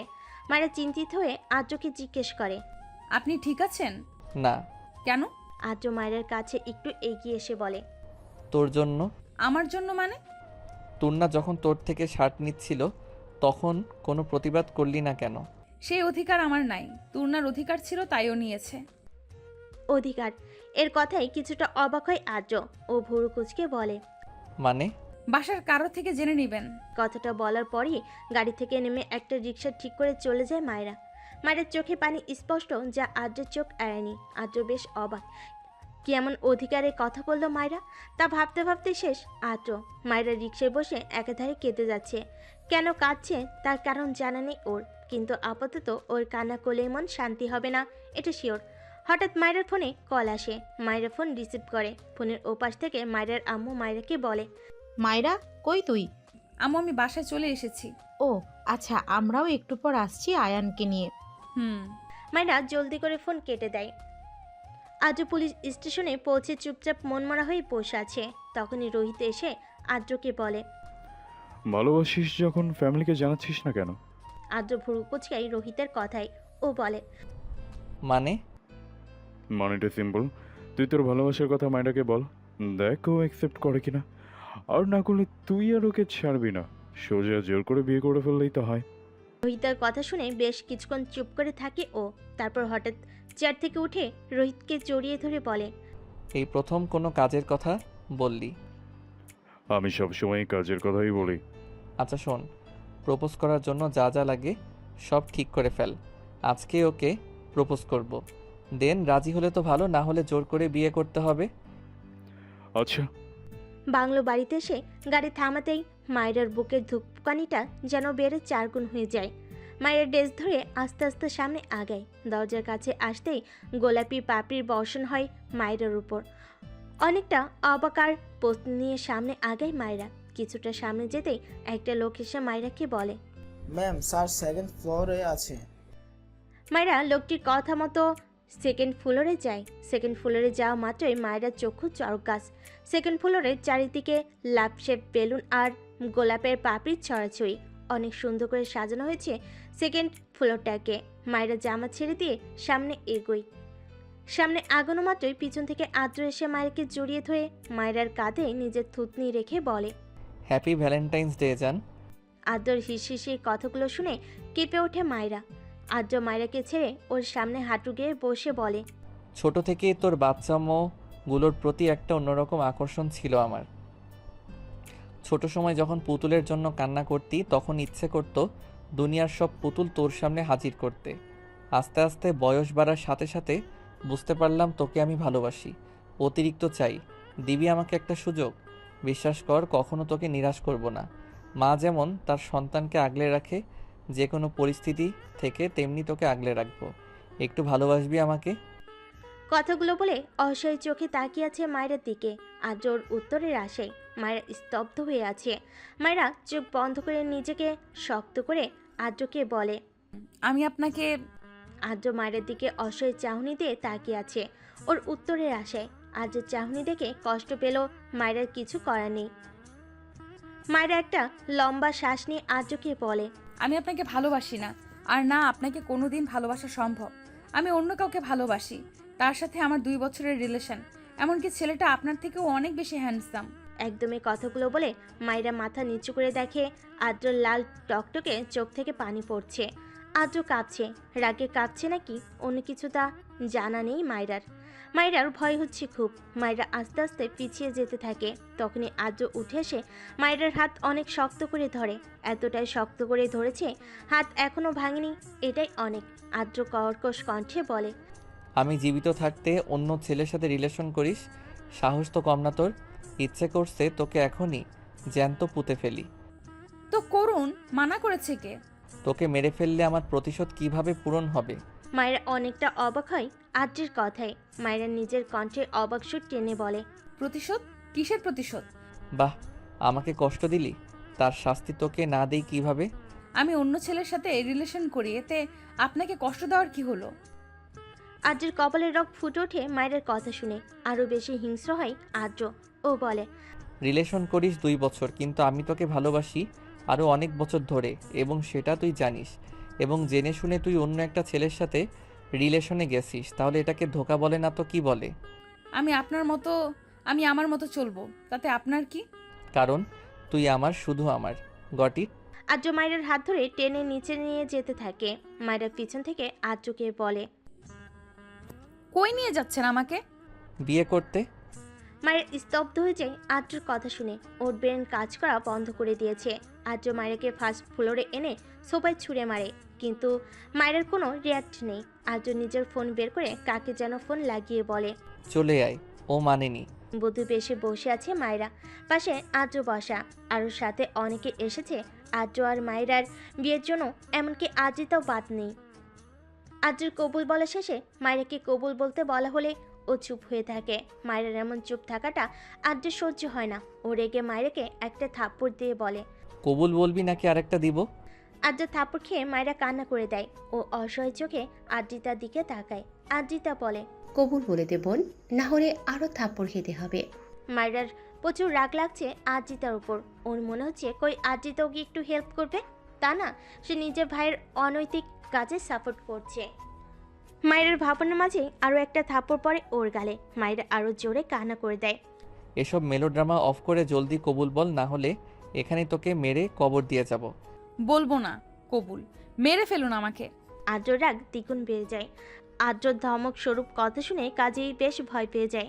কাজীকে ভয় পেতে দেখে রোহিত বলে, আরে চাচা, স্কুলের টিচারদের মতো জ্ঞান না দিয়ে সিন উপভোগ করুন না, শুধু শুধু ওদের ঝগড়ার ভেতর না গলাচ্ছেন কেন? বলে রোহিত আদ্রকে বলে। Carry on. আদ্র এবার নিজের পকেট থেকে গান বের করে নিজের মাথায় ঠেকিয়ে বলে, বল, বিয়ে করবি নাকি গুলি করব? মায়েরা অনেক ভয় পেয়ে যায় আদ্রর এমন আচরণে। মায়েরা ভীত স্বরে বলে, ওটা সরান প্লিজ, আমি কবুল বলছি। আগে বল। আদ্রের কথা শুনে জলদি করে 3 বার করে কবুল বলে ফেলে। সাথে উপস্থিত সবাই আলহামদুলিল্লাহ বলে ওঠে। বিয়ের আরও কিছু কাজ সমাপ্তি করে পুরোপুরিভাবে স্বামী স্ত্রীর পবিত্র বন্ধনে আবদ্ধ হয় আদ্র আর মায়েরার। আদ্র মায়ের কানে কাছে বলে, এবার আমার প্রতিশোধ নেওয়া শুরু করব। এত কষ্ট দিব যে তুই তোর মৃত্যু কামনা করবি, যে তোকে ভালোবাসবো আমি। বিয়ে করেছি বলে ভাববি না যে তোকে ভালোবাসবো আমি। এতটা টর্চার করব যে রিলেশন করার শাস্তি তুই হাড়ে হাড়ে পাবি। আদ্রর কথাগুলো শুনে কেঁপে ওঠে মায়েরা। ও বুঝতে পারছে ওর জন্য বেশ বড় কোনো কিছু অপেক্ষা করছে। 7 বছর পর আদ্র আর মায়েরা তাদের সন্তান রুহিকে নিয়ে খেলা করছে।